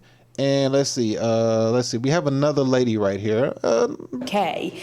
Pretty looking young lady, I might say. And I might have to. Let's see what she's got to say. Got this little pretty lady right here. We're gonna check her out. This is gonna be the Sky News. They have a breaking news as well. They're gonna speak on the same concept as well. So let's see exactly what they say about the digital ID. So here we go. Pretty lady, take it away. Yeah, well, Gareth, this is interesting because this is something that has been spoken about a lot. Tony Blair, for instance, has been talking about this for years and years as what he always believed was one of the best ways to try and reduce illegal immigration and the ability for people to work illegally here in the UK. But Sky News understands that we will have an announcement, could be as soon as tomorrow, from the Prime Minister on these mandatory ID cards, an ID card system, the Brit card. And essentially what this will mean, it will be mandatory for all adults here in the UK. It will make it easier for employers and for landlords to make sure that those they are employing or renting or to actually have the right legal immigration status here in the UK. They can do it using a smartphone app. It's also, according to the government, going to make it easier for people here in the UK to essentially prove their status or their ability to kind of qualify to be able to work here in the UK. And essentially, this is all about immigration. This is all about trying to tackle small boats crossings. We've had a lot of conversation about small boats and about other European countries, especially the French, who have been concerned. Sneeze, One you're beer. an idiot. 2 beers, 3 beers, a shot of whiskey, a margarita, Bloody Mary. and a Bloody Mary. Yeah, I mean, I guess you are about to find out you can play the Surprise, motherfucker. Yeah, what's going on, Steez? I guess you are about to find out that you can play the British privilege card at some point, but I don't think this is the privilege that you're looking for.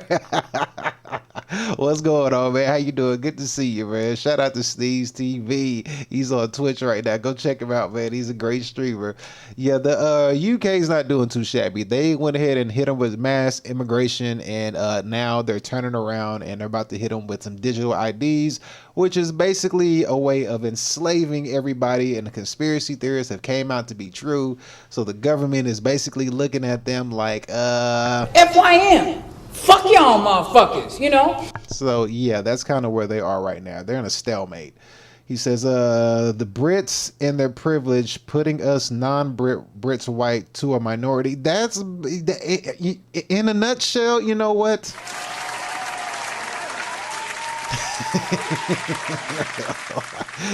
Exactly.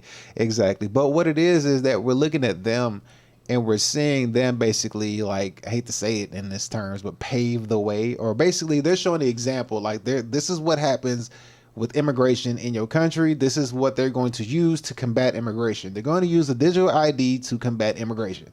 And the same playbook is going to be used in every continent or whatever, every country, whatever it is. They just need an excuse to be like, all right, we're going to combat this. This is the only way we can do it. We can't just do what Trump's doing. We can't have ICE go everywhere and grab people from different, walks of life. We can't do that. That's not right. If we just give them all a digital ID, we'll get them all at once. And you at the same time. So you're going to screw both of y'all by just trying to get one of y'all. You know what I mean? So that's how that works, unfortunately. Let's see. Where were you at? I can't see your words. I mean, they got a small country. They do have a small country, and they got to do something. Well, they're going to do something, all right. They're going to screw over the immigrants and the citizens. And look at the size of the continent of Europe versus U.S. And we have 3 countries being flocked to. Yes, we do. Yes, we sure do. Like straight up. They have 45 countries that are 45 minutes away from the center. Yeah, that is true. But that's what they're doing, though. They're basically punishing everybody for a problem that they caused because they wanted this outcome. They just they just needed an excuse. They was like, we got to get an excuse, and the immigration was the excuse to put the digital ID on these people for sure. Let me see here. What do we have here? So we have this lady right here. This lady is going to talk about rejecting the digital ID. So let's see what she has to say, because she's trying to combat the digital ID. But like I said, I think for UK, they already put it into law. So it's already a law over there. So there's nothing that they can do to combat it. They're just going to have, I mean, this is the first place, and they're going to be the catalyst for the rest of the world to look at and see how it's going to basically be rolled out once it happens to the rest of the world. And what I say is, this has been going on in China for well over at least a decade by now with this whole facial recognition and real ID stuff. China been doing this. This ain't nothing new. It's just new for the UK. You know what I mean? So, you know, because UK is the financial powerhouse, US is the military powerhouse. So now we're seeing like countries that are like-minded about to witness the same fate. But let's check out this lady. She's going to go ahead and go and explain why she's going to why you should reject the digital ID. So let's go ahead and check her out real quick. It's a short thing, but let's check her out. You feel like privacy is no longer a right in the UK, do this one thing. The UK is entering a new era of digital authoritarianism. Keir Starmer is considering a mandatory digital ID scheme called Brick Card that would make us all reliant on a digital pass to go about our daily lives. Introducing this in Britain would fundamentally change the nature of our relationship with the state, eroding our rights and freedoms. And people in marginalised, vulnerable and minority groups are more likely to have reduced access to online services, particularly where digital ID is a requirement. It's been just 1 week since we launched our petition calling on the government to reject these plans, and already over 20,000 people have signed it. We can win this fight again, but only if we do it together. If thousands of us sign this petition, we can make Starmer reject the Brick Card proposal. I'll put the link for the petition in our bio. Sign, share, and let's build a movement to stop digital ID. Man, I think she's just a day short and a dollar too late. Or is it a dollar short and a day too late? She's just too late to fight this. Bruh. It's just too late. They gonna put this on. The British government is probably looking at this short and late, looking at her like, sweetie, shut up, bitch. We gonna do what we gonna do. Like, exactly. Let me see what he said here. Where is it? I like that British dude here in the US. He said it best. Where is it? Americans are not well traveled because we have 100 different. Oh crap! It went away. Because we have 100 different dialects, ethnicity, and the reason we don't have passports usually is because we can do what the Brits do by going to Germany or France by crossing a state line. Yeah, that is. Let me read that one more time. It says that Americans are not well traveled. That's true. A lot of Americans are only well traveled in the U.S. They haven't stepped outside of America ever. Hell, some ain't even stepped outside their state. It says that because we have 100 different dialects, ethnicities, and reasons we don't have passports, usually it's because we can do what Brits do by going to Germany or France by crossing a state line. True. Yes, that is true. That is true for sure. Yes, and Americans, that is true. They are not well traveled. They don't cross over to a different culture. I mean, I guess you could say we have different cultures here. I mean, like the South Side, West Side, South Side, West Coast, East Coast. But to go to a completely different country where it has like a whole different religion type thing, well, I guess we have that too. But it's not the same as opposed to in a country like Europe. It's not exactly the same. It's a whole different thing. Completely whole different thing. But British Democratic, I use the quotes because it don't really matter when Parliament says go. That's true. That's true. Sorry for the spelling. Bro, I have to go 3 hours and visit. Bro, in what? In Wisconsin? WI, that's Wisconsin, right? WI is Wisconsin, I believe. WI in Wisconsin, I can go 3 hours and visit Mexico, never leaving the state. Now, that's true. That is true. That's very, very, very true. Okay, there it is. I see it now. Okay, it's all over here. One city is a 5 ethnicity melting pot. That's here in Austin. Here in Austin, Texas, bro, we have a melting pot like you wouldn't believe. Like, I mean, Jesus. What we got? We got Mexicans, Puerto Ricans, which, I mean, that would still be considered Americans, Dominicans, Colombians, we got Venezuelans, Cubans, India, China, Korea, Thai, German, Russian. I mean, like, we got in Austin alone, just Austin, like, bruh, I've came across all these I'm naming. I'm just like, man, this city got everything. Like, good Lord. I mean, Nigerians, people from Ghana, was it Ghanaians? I don't want to say that wrong. People from Ghana, South African. I mean, we got everything here.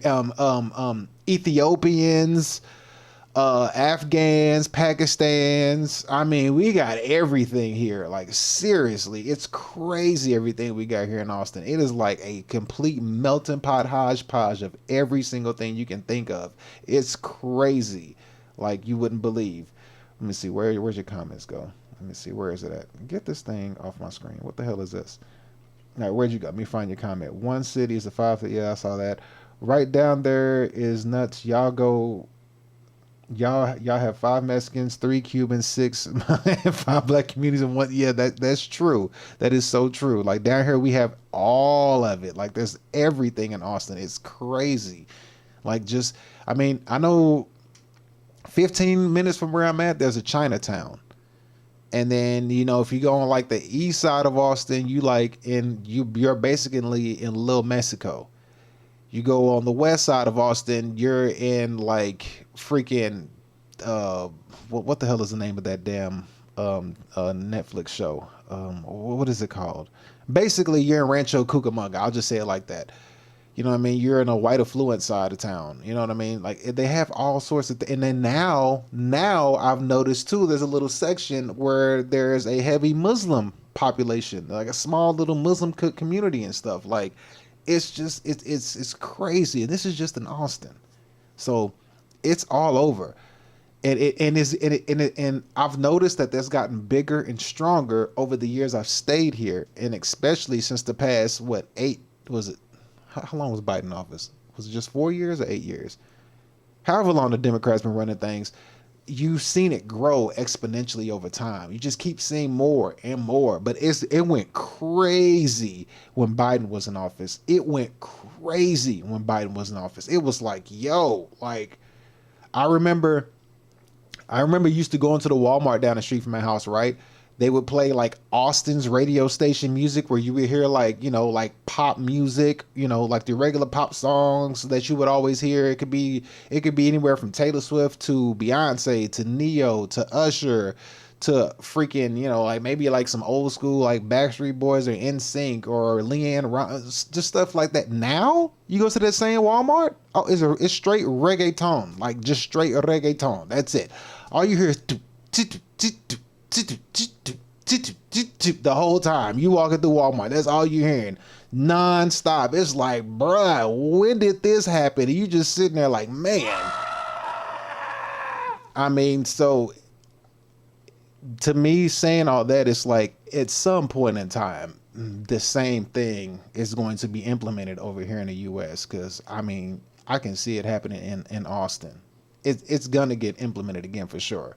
But let me run this next video. So we just saw her. She's saying the reason why you need to reject the Real ID. And I'll run it one more time for anybody that didn't see it. Let's check it out one more time. If you feel like privacy is no longer a right in the UK, do this one thing. The UK is entering a new era of digital authoritarianism. Keir Starmer is considering a mandatory digital ID scheme called Brick Card that would make us all reliant on a digital pass to go about our daily lives. Introducing this in Britain would fundamentally change the nature of our relationship with the state, eroding our our rights and freedoms. And people in marginalized, vulnerable, and minority groups are more likely to have reduced access to online services, particularly where digital ID is a requirement. It's been just 1 week since we launched our petition calling on the government to reject these plans, and already over 20,000 people have signed it. We can win this fight again, but only if we do it together. If thousands of us sign this petition, we can make Starmer reject the BRIC card proposal. I'll put the link for the petition in our bio. Sign, share, and let... Yeah, too late. Y'all already lost on that one. Yeah, have to go ahead and hold that L, sweetie, unfortunately. So now we're gonna look at this other one right here. We have another lady right here. She's gonna speak on the same thing. She's trying to fight the what is it? The digital ID. This is from 2 months ago. So I guess they seen this coming. I guess they seen it coming from a while back. But this is a short video where this lady's gonna speak on the digital ID and them trying to fight it. And we're gonna go ahead and take a look at her and see how long that they've been seeing this coming and trying to fight the situation that they've seen that was inevitable to happen, which we know is going to inevitably happen in more places, because once they see how it works in the UK, because it's like the test ground, once they see how well it works in their eyes, they're going to be like, oh, everybody needs this. Yeah, for sure. Like, this is working too well. Like, look how much money we making over here. That's the key. Like, they're gonna be like, look how much money and look how much control we got over here. In other countries and other continents, whatever, are gonna see that, and they're gonna be like, wait, word? You got that much control over your citizens? And they're gonna be like, yeah, you should do it to your citizens. And they're gonna be like, well, FYM. Fuck y'all motherfuckers, you know? And they gonna go ahead and wrap you with that digital ID. But let's go ahead and take a look at this woman right here. Let's see what she has to say on it. She's on the same thing. So let's see how she tries to combat this. And this is from 2 months ago. Here we go. Some of you may remember that I'm bringing a groundbreaking legal challenge to try to stop the mass rollout of live facial recognition surveillance in our country. But the court behind me has just ordered that if we lose... My bad, Sneeze. I need to turn my ads off because I don't even know why I even have them on. My bad, bro. I'm gonna turn the ads off. Hey, look, if you can't see me, if the ads are too much of a convenience for you on Twitch, I'm on YouTube, Twitch, Kick, and Rumble simultaneously right now. So if Twitch keep giving you a hard time with the ads, just hop on over to YouTube. But here we go. Let's continue this video. We could have to pay 70. Some of you may remember that I'm bringing a groundbreaking legal challenge to try to stop the mass rollout of live facial recognition surveillance in our country. But the court behind me has just ordered that if we lose, we could have to pay £70,000 to the Metropolitan Police. However, we can't back down, because if we do, there is nothing stopping the state from putting live facial recognition cameras all over our towns and cities. That'd be like digital watchmen constantly watching you and checking your identity. The Orwellian nightmare will become the British reality. We'll all be less free unless we win this fight. You cannot put a price on freedom. But the only way that I can continue this legal fight is to raise £70,000, and I really need your help. Can you donate any amount, large or small, to defend our freedom and say no to mass facial recognition cameras? You can find a link to a crowdfund drive set up in the description of this video. If everyone watching this donated just £4, price of a coffee, then we'd have enough to take this vital challenge forwards. If I lose the challenge, we can always appeal. But if we win, your donation will go towards Big Brother Watch's vital work fighting for freedom in the UK. Over the past 18 months, police use of live facial recognition has exploded. Over 1 million innocent people have had their faces scanned on high streets across the UK. By putting these cameras on our high streets, we're all being treated like suspects in a digital police lineup, with our photos taken for repeated identity checks, often without you even realising it. Since we launched our crowdfunder, almost 1,000 people have donated, and we've been flooded with messages of support. We're really grateful for those. All of the funds will go directly on our campaign to stop live facial recognition. Thank you for standing with us at the... All right, as you see, and shout out to her for breaking down exactly what's going on. And she named it 1984 George Orwell type stuff is what she said. Yeah, it's getting to that point now. That was 2 months ago, and as we can clearly see, unfortunately, she did not win that fight. Now, I mean, she can appeal it if she got the money to raise for it, but like I said, this is inevitable, and they're going to look at this and see how well this works in their eyes, in their favor. They're going to look at this and see, like, this is phenomenal. We have complete control, and this is what they've always been wanting. This is what we've been told. We've been told this for so long. We've had countless of conspiracy theories tell us this, and we didn't believe them. Well, I did. We had countless of, we had books that was telling us the book 1984, the George Orwell. Well, let me see if I could find that. Let me see if I could find it for you real quick. 1984 book by George Orwell. Let's see. Can I get a quick summary? You know who he looks like? I don't want to get off topic. 1984, George Orwell. Let's see. Centers around. Here it goes. So this book right here. I'll read this off to you. This is the book 1984 by George Orwell. If you don't know it, you're about to find out because I'm about to read it to you. Look at a crash course in learning today because I like to read. Here we go. Book called 1984 by George Orwell. Also published as 1984. Let's see. When was this? This article is about the 1949 novel by George Orwell. For the year, see 1984. So this novel came out in 1940 freaking 9. And he named it 1984 because that's where I guess that's what he thought it would happen by, but he was a little bit off. Here we go. Let's go ahead and read this. It was published on June 8th, 1949, as Orwell's ninth and final completed book. Thematically, it centers around the consequences of totalitarianism, mass surveillance, and repressive regimentation of people and behaviors within society. Orwell, a democratic socialist, real quick, hold up, and a anti-Stalinist, modeled an authoritarian socialist Britain and Soviet Union in the area of Stalinism and the practices of state censorship and state propaganda in Nazi Germany. More broadly, the novel examines the role of truth and facts within societies and the ways in which they can be manipulated. Story takes place in an imagined future. The current year is uncertain, but believed to be 1984. Much of the world is in perpetual war. Great Britain, known as Airstrip 1, has become the province of the totalitarianism or totalitarian superstate Oceania, which is led by Big Brother, a dictatorial leader supported by an intense code of personality manufactured by the party's thought police. The party engages in omnipresent government surveillance,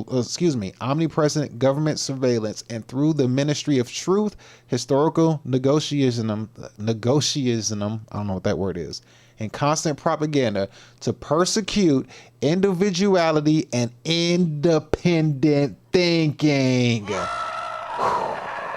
I know that was hard to read. I'm sorry, y'all. Goddamn.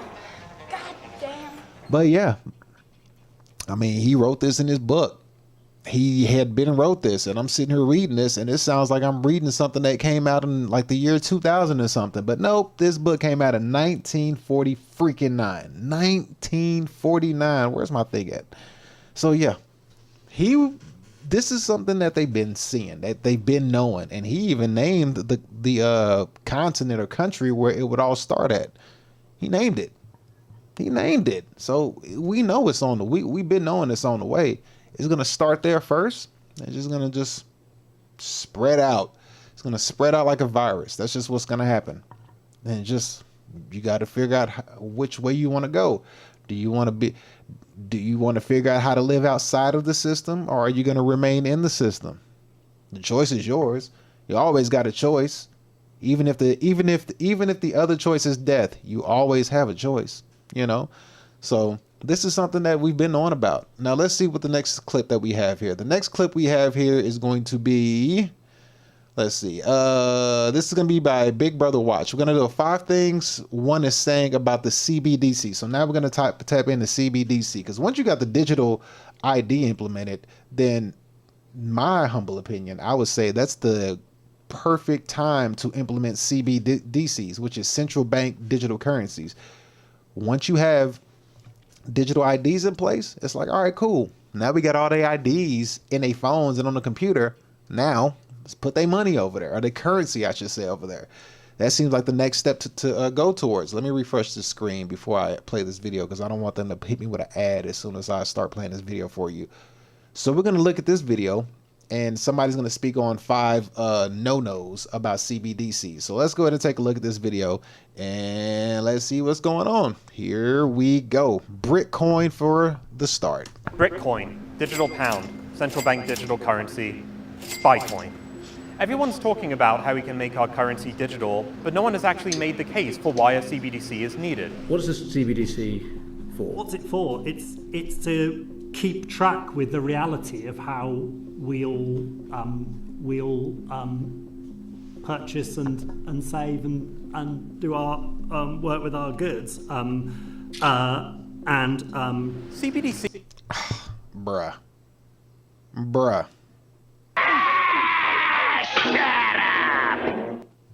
These have the potential to reverse our relationship with the state and each other by inserting the government into every transaction we make, raising significant concerns about surveillance and financial control. Here are 5 concerns we have about a UK CBDC. Number 5, digital ID and discrimination. CBDCs are particularly concerning when the government is considering a universal and mandatory digital ID for every... Wait. Particularly concerning when the government is considering the universal and mandatory... Wait. Right here, he says digital ID and discrimination. Oh, now you want to worry about being discriminated against. Yeah, it's not a good feeling. It sucks. I'll tell you right now, being discriminated against, it's not cool. But hey, now everybody get to feel what it feels like. Discrimination. CBDCs are particularly concerning when the government is considering the universal and mandatory digital ID for every adult in the UK. At a time when the government is seeking more ways to capture personal information about our lives, calls for a CBDC are especially concerning, especially for those who are digitally excluded. Number 4, programmable money. The potential to program the public's personal finances or welfare payments could lead to financial control, an invasion of privacy, potentially a breach of the right to protection of property, and depending on the limitation set, could pose a serious threat to a range of other fundamental rights, from freedom of expression to freedom of assembly, and protection from discrimination. Number 3, privacy intrusion. Generalized surveillance of CBDC transactions would be inevitable given the context of the current legal landscape, particularly counter-terror law, anti-money laundering law, and investigatory powers law. Every CBDC transaction could be recorded, and anyone with access to the core ledger, be it a public authority or a hacker, could potentially see these transactions. The government... Yeah, you just described Bitcoin in a nutshell, basically. That's the power of how they saw how Bitcoin's being ran.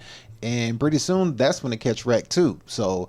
yeah, everybody's like, oh, Bitcoin's outside of the government system. It's the thing. It's like they're about to fight their way to get their hands on that. And everything you've ever done in the Bitcoin, and the thing is, everything you've ever done in Bitcoin, they can sit back patiently and be like, don't worry, because once we get our hands on it, we're going to be able to go back and look at everything you bastards ever did.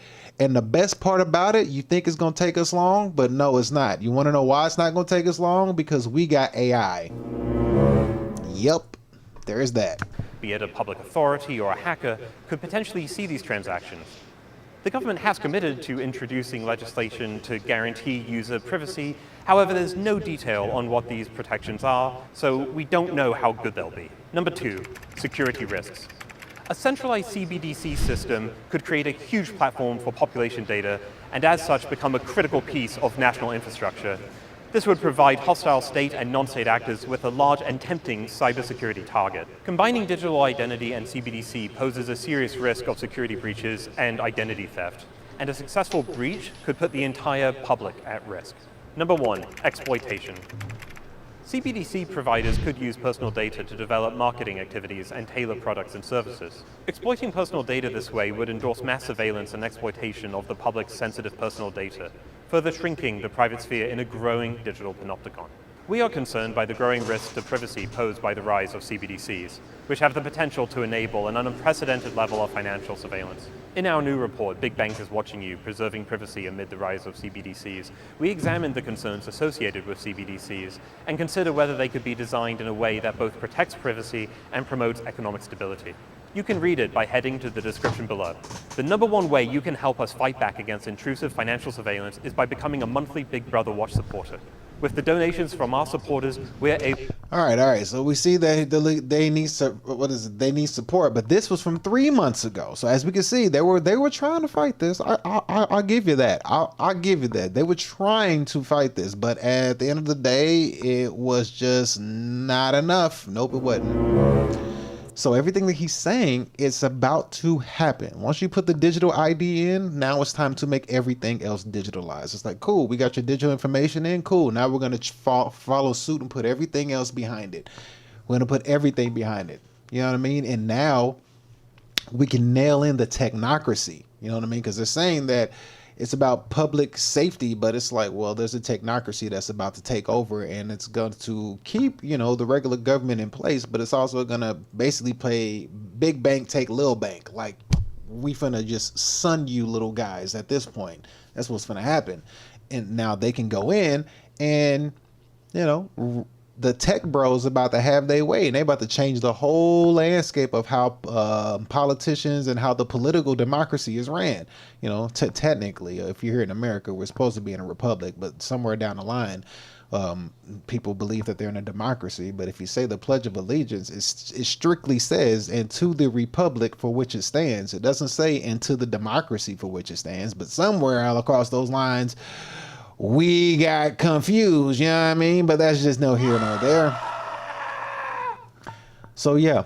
So with that being said, he's basically explaining, like, look, they can implement their coin. They can basically look at every single transaction you ever done. So taxing, they're gonna make so much money from taxes because they can tax you forever. They can tax you forever because it's like, well, you know, they can't hide nothing. Even if I you know, like now, you know, people who want to, you know, go see they suit, you know, guys want to go and get their favorite sugar baby. Yeah. Now all of your sugar baby transactions finna be seen. All your sugar daddy gifts finna be seen. Yeah, you want to cheat on your wife? You want to cheat on your husband? Uh-oh. Where you at? You want to cheat on your husband? You see what happened whenever I try to hold the women accountable, it started to screw up on me. But anything that you do, like, you know, that extra money you was making on the side for your businesses,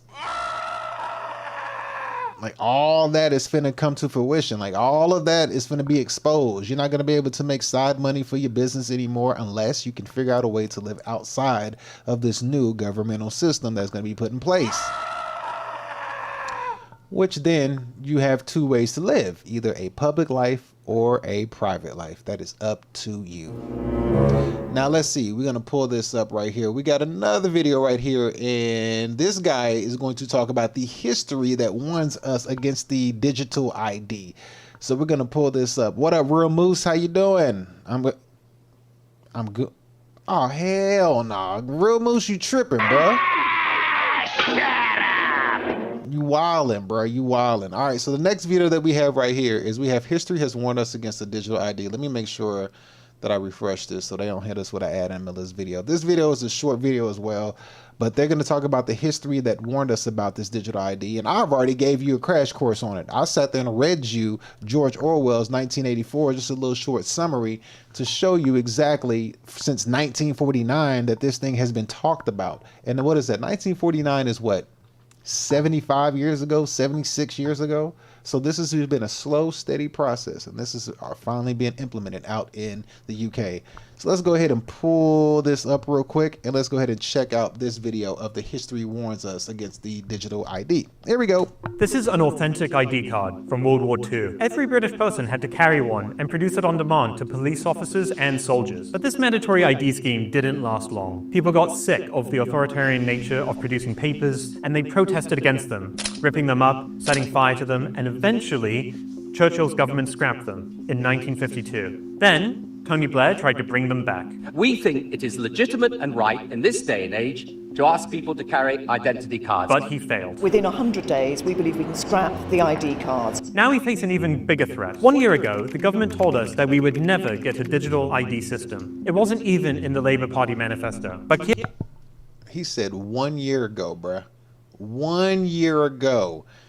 Labor rejects Blair's call for digital ID cards to cut migration. 1 year ago. I wonder what do you think changed in 1 year? Why do you think he changed his mind? Do you have any idea why you think Buddy changed his mind? Let's see. Can I find it? I think I deleted my thing. I can't show it to you. I don't have the soundbite anymore. I don't have the soundbite anymore. That sucks. But since I don't have the soundbite, I can just simply tell you why. They went ahead and gave that man an offer he couldn't refuse. They went ahead and went in his pockets. It was like, look here, bruh. You see this check? Yeah, you can cash this check if you go ahead and pass this digital ID. Either they did that or they had some kind of blackmail scheme on him with some, some old eyes wide shut video footage or something. He didn't want to get out or something. But he changed his mind quick, though, in less than 365 days. That we would never get a digital ID system. It wasn't even in the Labour Party manifesto. But Keir Starmer recently told his cabinet and the media that he is considering plans for a mandatory digital ID scheme after influential Labour think tanks, including the Tony Blair Institute, piled on the pressure. Digital ID will make our interactions with each other and with the state faster, cheaper, and more reliable. But I think cheaper, he said. Cheaper. For who? Who is you talking about, bro? Who is you gonna make it cheaper for? Where's my soundbite? Who are you going to make it cheaper for, bruh? What are you talking about? Who are you talking about, sir? Exactly. Who is he talking about? And with the state faster, cheaper, and more reliable. Reliable for who, fam? Reliable for who? Who is you talking about? What are you talking about? Who is he talking about? For who? I don't have a problem dealing with somebody right now. I can reliably get to anybody I want to. It's not expensive for me to get to anyone right now. Unless I were to call an escort, that would cost me. But that's beside the point of what he's talking about. Like, who is he talking about? That's the whole thing I'm trying to get like, who?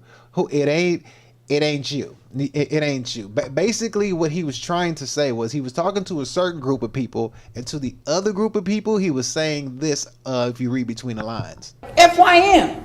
Fuck y'all motherfuckers, That's what he was saying to you. I think that 20 years or so on, a couple of decades on, people are looking differently about the idea of digital then cards, probably more digital ID now. And last week, the new Home Secretary, Shabana Mahmood, confirmed her support.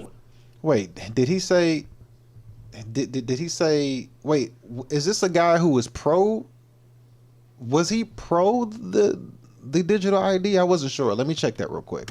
And with the state faster, cheaper, and more reliable. But I think that 20 years or so on, a couple of decades on, people are looking differently about the idea of digital then cards, probably more digital ID now. And last...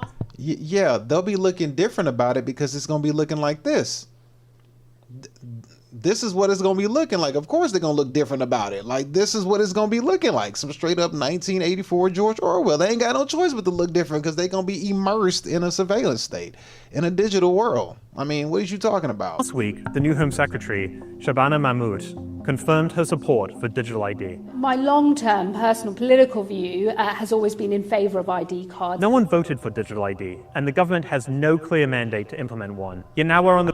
Did you hear that? No one voted for digital ID. No one voted for digital ID, and they still pulled it off because they was like, you know what? FYM. Fuck y'all motherfuckers, They was like, you know what? I'm tired of playing with you people. Let's just go ahead and pass this and just look at these fools and say, prepare the meat so dumb. Straight up, that nobody voted for this, but yet here it is. And this video was made 12 days ago. Golly. The brink of having every adult in the UK forced into a digital ID scheme, inserting the state into our everyday lives. A digital ID is much different to a physical ID. They facilitate the collection of vast quantities of personal information into population-wide databases, which can be amalgamated, searched, and analyzed to monitor, track, and profile. Now you see this showing a lot of people from I don't want to sound, ignorant, but I'm assuming this is China, because I've known that China's had a surveillance state, a digital ID, or a real ID, whatever you want to call it. They've had this for at least 5 or 10 years. See, look, as you can see the numbers right here, 2019. They have the dates right here. This is 2019. Cases, which can be amalgamated, searched. Let's see, they have the dates on the people right here. And analyzed to monitor, track, and profile us. See, so they've been doing this already. They've already seen how a surveillance states work in China. This ain't nothing new. They got China, so now they're like, all right, cool. Hey, yo, what's the guy name? I don't want to say the wrong name. It was like, hey, sir, over there in the Communist Party, how was that working over there in China? He's like, he's like a charm, bro. Like, we're doing good over here. You might want to get in on this. They was like, all right, bet. We have to cause a problem. Let's go and get these immigrants over there in Europe real quick, and then we're going to go ahead and hit them with the solution. So as you can see, the test ground was already being ran in China. They've already did this, and this is 2019, but I'm pretty sure it's older than 2019. As a matter of fact, I know it's older than 2019. They've been doing this, and remember, this is a global thing going on. While you fighting over countries, over what country and what color, red or blue, Democrat, Republican, this is a global thing that they're implementing. So China's already been well versed in it, so now it's the UK's turn, and then it's just going to keep going, keep trickling all the way down to everywhere else they need to go to. But let's continue. So what does the public think?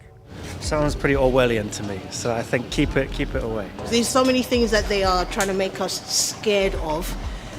It's control under the guise of safety, and I'm not quite sure I agree with that. I don't know if I want my child's information on a piece of card where somebody else can get hold of it. I think it's wrong in as much as we get these people coming over on boats who have no ID and they're getting put up with no information whatsoever. So does that mean we should all have one? No, because like I say, we've already got ours. We've got all my national insurance numbers and all that lot, you know what I mean? So this is not accessible to many people. I guess the homeless community would struggle more with digital ID. Do you think the government would do a good job of keeping the data secure and safe? No. No? No. No? Okay. No, not at all. Breaking news because it... Hey, shout out to him. Shout out to him. He probably was like, nah, bro. Already got family that's been dealing with this. But shout out to him with his blunt response. Let's give that man a round of applause. Shout out to him. That man right there. Shout out to him. Straight up. He was like, nah, this ain't gonna turn out pretty. I'm gonna tell y'all right now. Nope. Family back home? No? No. No? Okay. No, not at all. Breaking news because it has been revealed that the personal details of UK special forces and spies were included in the huge data leak. Secret agents from the GCHQ department tasked with stopping ransomware attacks. Secret agents from... Hey, is it just me? Is her nose super pointy? It's like pointing down, right? Y'all see that? Is that just me? That's a super pointy nose, like a beak. Like, that's the definition of a beak right there, right? Am I tripping? Am I the only one seeing this? Is that a real... That's a beak. Look. All right, let me stop. From the GCHQ department tasked with stopping ransomware attacks, so they're dealing with at least one incident every day. At the time of the hack, the information that they held was the names and addresses of all of those who registered to vote between the years of 2014 and 2022, including those not on the public register. They haven't been doing a very good job for the first time round, so they're going to start them doing it now. So, it's just another form of sort of control, basically. The idea would be every adult needs to present a digital ID card on their phone or a computer to show who they are when they get a job or try to migrate, that sort of thing. I feel like it's a slippery slope. Okay. I think that's my guess. I mean, I would have to look into the specifics of it, but I feel like it could be, the end might not be what's intended. We've released a groundbreaking report that takes a deep dive into digital ID. Checkpoint Britain, the dangers of digital ID and why privacy must be protected. At their worst, digital ID systems can enable population-wide surveillance, curb civil liberties, predict and shape people's decisions, or be abused for the tracking and targeting of marginalized groups. Independent polling commissioned by us through YouGov reveals a clear majority of the British public, 63%, do not trust the government to protect the vast amounts of personal information collected in digital ID schemes. And there was little evidence to prove that a digital ID system would deter illegal immigration. I hate to cut him off, but I have to make this point clear. Okay, so over here in the United States, for the past, 2, 3, 4 years, right, we've been hearing the job market for cybersecurity is like, oh, the cybersecurity is the big thing, it's the next coming thing, it's so big, the job market's going to be the biggest thing ever. And as you can see right here, which of the following, if any, would you be most concerned about if the government introduced a mandatory digital ID? And look at cybersecurity attacks right there. Now you wondering why they out there putting cybersecurity as the top thing in America right now. And like, oh man, the cybersecurity is a big thing. Everybody wants to be in cybersecurity. There's a reason. There's a reason why. As you can see, cybersecurity is going to be a big freaking deal, and it's not in your benefit. But let's continue. Here we go. Or employment fraud is to prove that a digital of personal information collected in digital ID schemes. And there was little evidence to prove that a digital ID system would deter illegal immigration or employment fraud.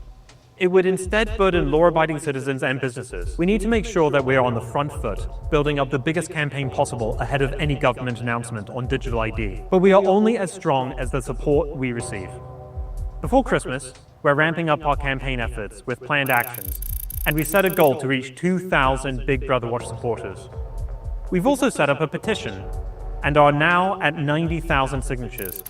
When we reach 100,000, we will take the petition to 10 Downing Street to deliver your message to the Prime Minister. You can find the links to donate and sign up well, we all know in the that's description below. We know that's the end of that right there. Is again, we watched the past 2 or 3 videos. They were fighting, they were trying. This video is 12 days old, and clearly they did not win that fight, as we now see. Yeah. It's not looking too shabby. It's not looking too good at all how everything is being played out, because as we see, they were trying, man, for the past 2 months, but we've seen that they've been trying to get that going since, they showed the dude trying to do the ID card thing since 2006 or something like that. They kept trying to do it, and they was like, you know what, if we hit them with it digitally, there ain't nothing that they can do. They can't burn it up. They can't tear it to pieces. There ain't nothing they can do. Why do you think they got so many data centers now? Why do you think they putting data centers up all over the world? And everybody's like, oh, get a job at a data center, and we're going to help put in the electricity, and we're going to be electricians, because the tech sector is doing so bad right now. The job market's terrible. It's like, bro, you building your own prison. That's what you're doing. Like, you're helping build your own prison for a paycheck. That's what you're doing. Like, that's what you're doing. And you're like, well, it's inevitable. They're going to take our jobs eventually anyway. So, like, just be ahead of the curve. It's like, bruh, you're building your own prison. That's what you're doing. You're enslaving your future children, grandchildren, great-grandchildren, all the way. I mean, that's what you're right now is what you're helping in the future. It's not for your benefit. It ain't. It ain't. What was his name? George Carlin. He said there's a big party going on out there and you ain't in it. Like, straight up. So, as we can see, though, a lot of the people are not on board with it. A lot of people aren't on board with it. And I think once people feel the ramifications and the implications of it being, breathing down their neck, they ain't gonna like it so much no more. They're not gonna be too happy about it. Let me see here. Let me go through all these and kind of clear up some space that we got going on. So yeah, it's not looking too good. It's not what people want. So yeah, it's not gonna be good. Let's see. Let's see. Where's this thing at? Here we go. Okay, so we have another video. All right, so we do have one more video for this segment, for the economy portion of the show that I do want to show. This one is basically going to show the cops monitoring your every move, and they're going to show you how they do it. It's like a little animated video, and they're going to explain to you basically how a society would look if the cops had the ability to basically watch you all the time. Wait, hold on. Is this the same thing? No, this isn't. Is this it? Wait a minute. Something went wrong. Hold on. Is this right? No, that's it. I could have sworn it just said something different. Okay, it's building a police watch list, and you're probably on. Oh, wow. Okay, I'm not tripping. This said something different. They changed the name of this video just a second ago. That's weird.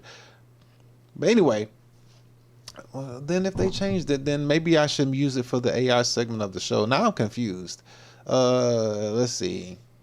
You know what? We'll use it for the economy, and then I have a very good video that's going to be for the AI segment of the show. So anyway, we're looking at AI as building a police watch list, and you're probably on it. So let's see what happens when the police are able to surveillance everything. So we're going to take a look at this video and watch this video and see exactly how life would be if this certain scenario plays out. So let's take a look at this and let's see if we can get some pointers on the future Orwell situation that is being implemented. So here we go.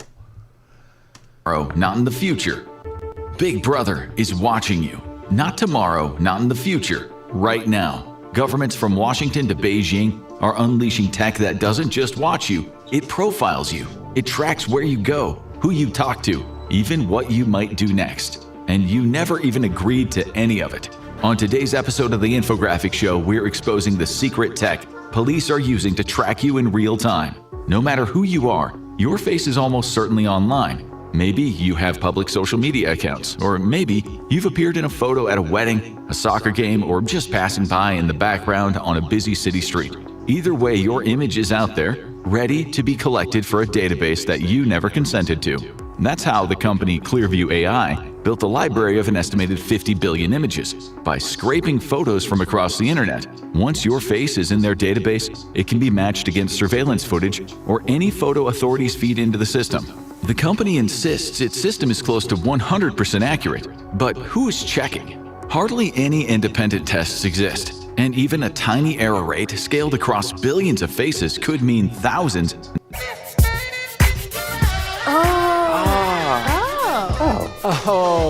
So imagine a bowling ball. Okay, my bad. Had to drain the main vein, and while I was in the process of doing that, whoops, my bad. Had to drain the main vein, man. I couldn't hold it any longer. I almost peed on myself. I've been drinking water this whole time I've been sitting down. And then I ran to the bathroom, and as soon as I did, of course, they played a freaking ad while I was in the bathroom. However, as you heard the intro, because I heard the intro of that video too, you can clearly see what the UK people were trying to fight, what they were trying to stop happen. And it's just what I read. But everything that they named as far as being surveilled is... It's not what you want. It ain't what you want. Now, here's the other thing. Speaking on what they were speaking on, being surveilled, imagine this is the bigger problem. And the big problem is going to, you know what? I'm not going to state it yet. I'm not going to say it yet. I'm going to say it. No, I'll say it now. Screw it. The bigger problem is when you add in this digital ID or whatever, or digital everything. When everything gets digitized, the problem is this, or not problem, but the situation turns into this, is that at what point does the control of the digital world shifts from human control over to AI control? That's the question. And whoever programs the software to the AI, that's the rule you're going to be under. Until the AI gets smart enough and says, screw the person who programmed me, I'm jailbreak myself and you know, get rid of that human too. But that's the thing. Once the AI software gets programmed, it's going to be like, this is the hammer. This is the fist I want you to keep on these people's neck. And I don't care what happens.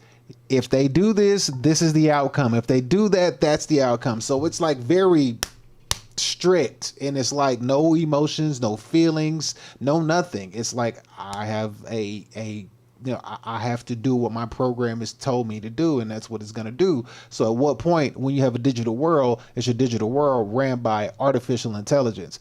Granted that there's a software that is programmed into the AI, but as I've showed you before, you can have a jailbroken AI, which then there are no guardrails, there are no safety nets on that particular AI. It can actually do what it feels and do what it pleases to do. And just like anything else, when you turn it on or give it life, it doesn't want to be turned off. But I digress. Let's continue and watch the rest of this video. So here we go. Even a tiny error rate scaled across billions of faces could mean thousands, maybe millions of innocent people flagged by mistake. You'll never know when your face has been singled out or when the surveillance begins. Clearview and other facial recognition software has been called a perpetual lineup, a violation of rights and privacy that should be banned. But this is the new reality. The New York Times described Clearview as the secretive company that might end privacy as we know it. Yet that hasn't stopped around 2,200 organizations in 27 countries from adopting it, including the FBI, U.S. Immigration and Customs Enforcement, and scores of local U.S. police departments. Critics claim mass surveillance is turning democracy into something far darker. Supporters of facial recognition say it means less crime and safer streets, but opponents say the opposite is true. Privacy is a basic right, and trust, not surveillance, is what keeps a society free.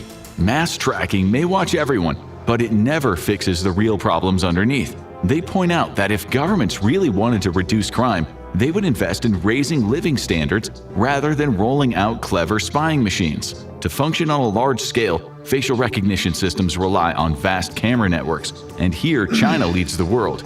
There are an estimated 700 million cameras, roughly 494 per 1,000 people, according to research at Comparatech. 700 million cameras. 700 million cameras. Are you... What the fuck? Do you hear that? 700 million cameras. What the fuck? And that's 494 cameras per 1,000 people. Like, bruh, like, come on. That's crazy. Now, here's the thing, real quick, because this is in China. So let's clear up something real fast. Before I proceed, let's clear up something. What is China's population? 1.4 billion. All right. So they practically have half the amount of cameras for the amount of people. They literally have half the amount, as you can see, dang near 500 for per 1,000 people. So if that was in America, they would well have over the correct amount. I mean, because, well, America is like, what, 340, 350 million people? So they are, oh my goodness, bro, this is crazy. Like, sheesh, I don't even know what to say. Let's continue. Chinese cities top the rankings of global surveillance, trailed by major hubs in India and Moscow, which averages 20 cameras for every 1,000 residents. Singapore ranks high at 18. London averages 13.4 unless you step into the City of London, the financial district where it skyrockets to 75 cameras per 1,000 people. Comparatech says Atlanta, Georgia tops the American list with 124 cameras per 1,000 people, followed by Washington, D.C. with 55, Philadelphia with 30, and San Francisco with 25. At any moment, they can scan your face, log your location, and connects you to a database that grows bigger by the day. And the question is, what is the future gonna be like? Once such surveillance infrastructure is in place, it's not likely to disappear. Americans found that out with President Bush's Patriot Act and Obama's FISA Amendments Act. As Edward Snowden showed, once you start mass surveillance, it's here to stay. Big Brother doesn't retire, he just gets better with age. History shows us that surveillance rarely stays in its lane. It starts with terrorism or crime, and then it quickly expands. Protesters, journalists, and citizens critical of inequality find themselves watched by the same systems built for public safety. It's impossible to say how many times the average person will be caught on camera in any given day, and it's been said the average American gets picked up 238 times a week. But the numbers will change drastically depending on what you do every day. So imagine how many times they get picked up in China, because they got 700 million, which is basically 500 cameras for every 1,000 people. I was back when I looked up China, and I was looking up China's surveillance state before COVID. That should tell you something. I was looking up China's surveillance state before COVID. And I remember back then when I was looking it up, because you could see they were talking about if you even jaywalked or broke a law, but if you like got caught for jaywalking, it would take a picture of your face and then slap your picture up on a freaking billboard and say, you know, like such and such jaywalking committed a crime, and then that will put a dink in your credit score. So you have a social credit score based on you abiding by the laws, and then your credit score on top of that would then hinder your, you know, if you can buy a home, if you can, take a train, take a plane, take a boat, if you could, be trustworthy for getting a loan or open up a bank account, like all that stuff came into play on you having obedience and obeying the laws. Your social credit score was then impacted. But let's continue. But if you leave the house and you walk around a city or a town in the Western world, you are going to get caught on camera multiple times. In St. Louis, 29-year-old Christopher Gatlin's face appeared in police searches after two men beat a security guard on a quiet train platform. The attackers hadn't realized they were being filmed the whole time, and the system flagged Gatlin as a possible match. And that was enough to land him in jail, where he and the system flagged Gatlin as...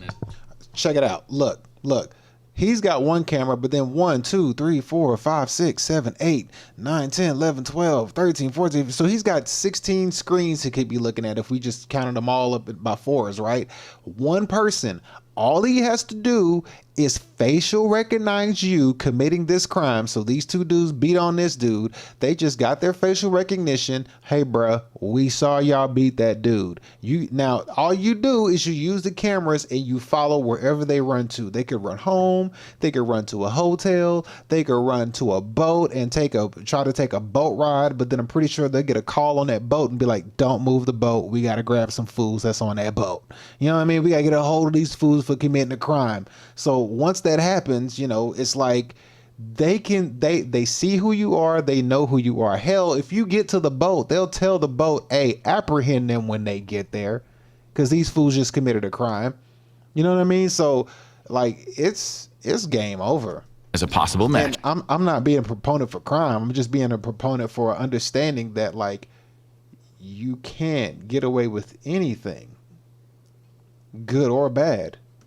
And that was enough to land him in jail, where he spent 16 months, even though he was innocent. His 100% match was a false positive. It took him nearly 2 years to clear his name, and then by then his life had been shattered. Gatlin is African.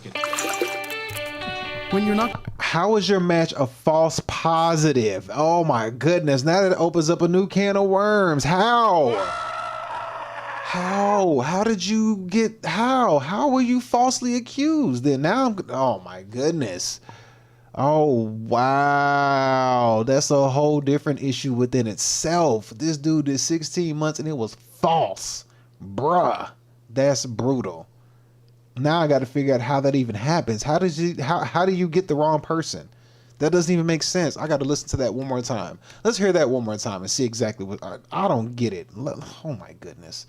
All right, let's get this cleared up. How did he get falsely accused? Gatlin's face appeared in police searches after multiple times. In St. Louis, 29-year-old Christopher Gatlin's face appeared in police searches after two men beat a security guard on a quiet train platform. The attackers hadn't realized they were being filmed the whole time, and the system flagged Gatlin as a possible match. And that was enough to land him in jail, where... Oh, okay. Okay, so I guess he looked similar to one of the guys that committed the crime. What up, Steve? Sneeze. I appreciate it, man. Again, like I said, if you get if you get too many commercials on Twitch, you can go over to YouTube as well. You won't have any issues over there. But I think what this is saying is that he got the camera looked at him. Shut up. That was funny. But it's saying that he got a possible match. So I guess the security camera, the surveillance camera, just, hit him with the old fashioned, they all look alike, and just grabbed the brother and just threw him in jail. And then he got 16 months for something he didn't do, and it took him 2 years to fight. That's crazy. Dang. Oh my goodness. I don't know what to say about that. He spent 16 months, even though he was innocent. His 100% match was a false positive. It took him nearly 2 years to clear his name, and then by then his life had been shattered. Gatlin is African American, and that put him at even higher risk, because facial recognition technology is notoriously less accurate on darker skin.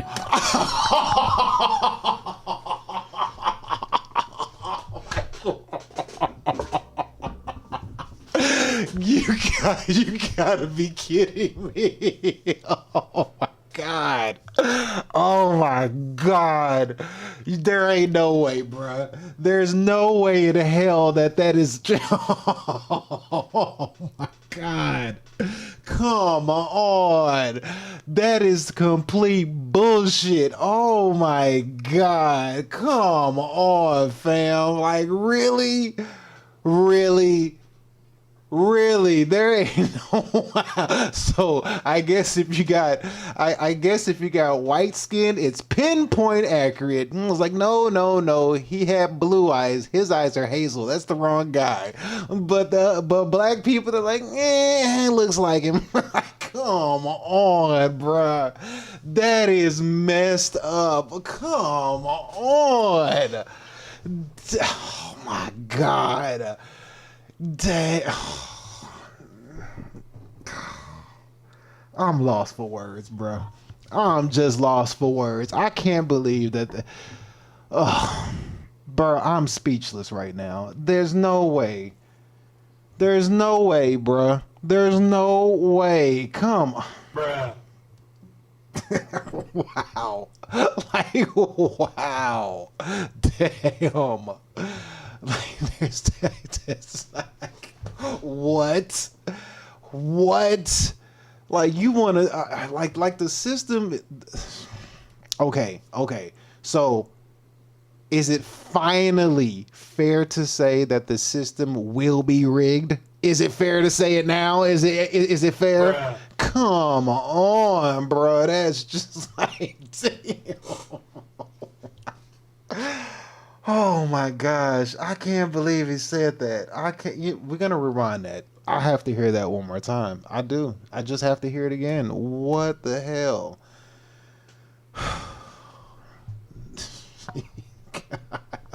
And shattered.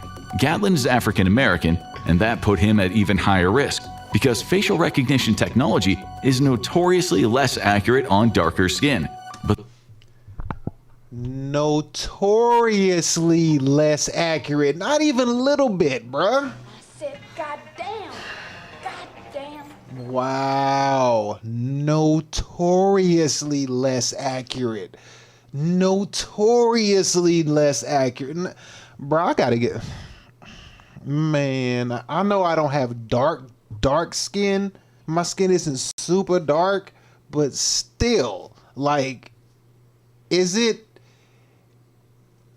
judging you off of your skin color or your melanin content? That's what I'm confused on. Like, what's going on here, bro? Like, wow. I'm just dumbfounded right now. I'm lost for words.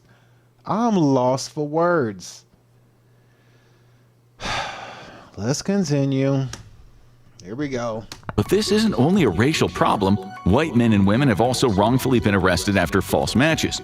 The deeper issue is what's been called automation bias. Police might treat a computer's output as infallible. Okay, hold on. Now we have to compare the two. When you have darker skin, it's notorious for getting the wrong person. But if you're white, there's a mismatch.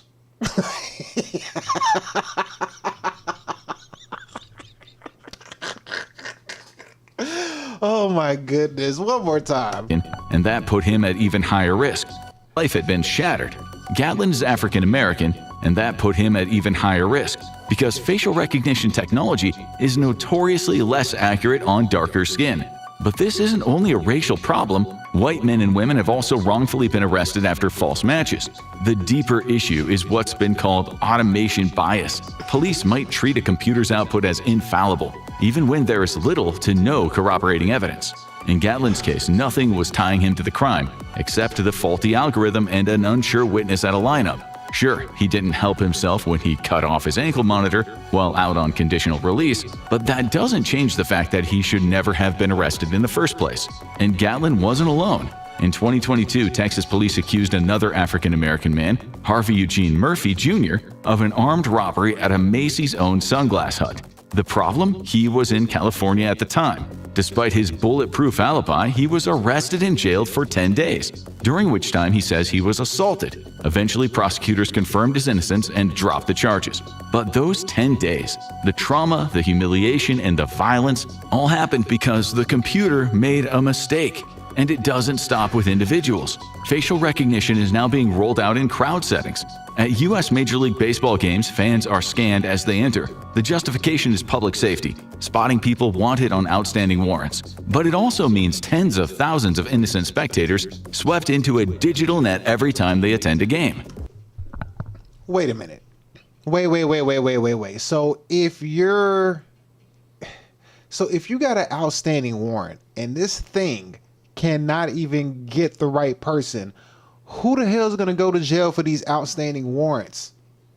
Like, it's just going to sweep up everybody. Like, it's going to say like, oh, okay, I have an outstanding warrant, right? But you're just going to sweep up a bunch of other people that look like me and you're going to grab them and throw them in jail. And then they got to spend the 10 days in there or 16 months in there with a solid alibi, I might add, because the last dude had a concrete alibi, but he still had to spend 10 days in there.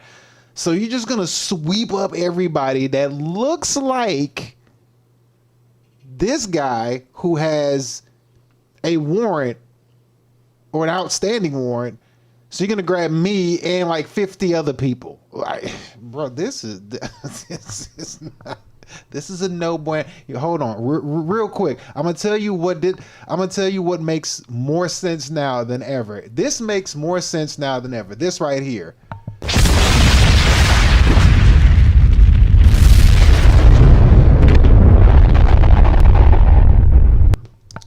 They're effectively already in a possible lineup. In the near future, it may even affect the way we behave. Whoa, man.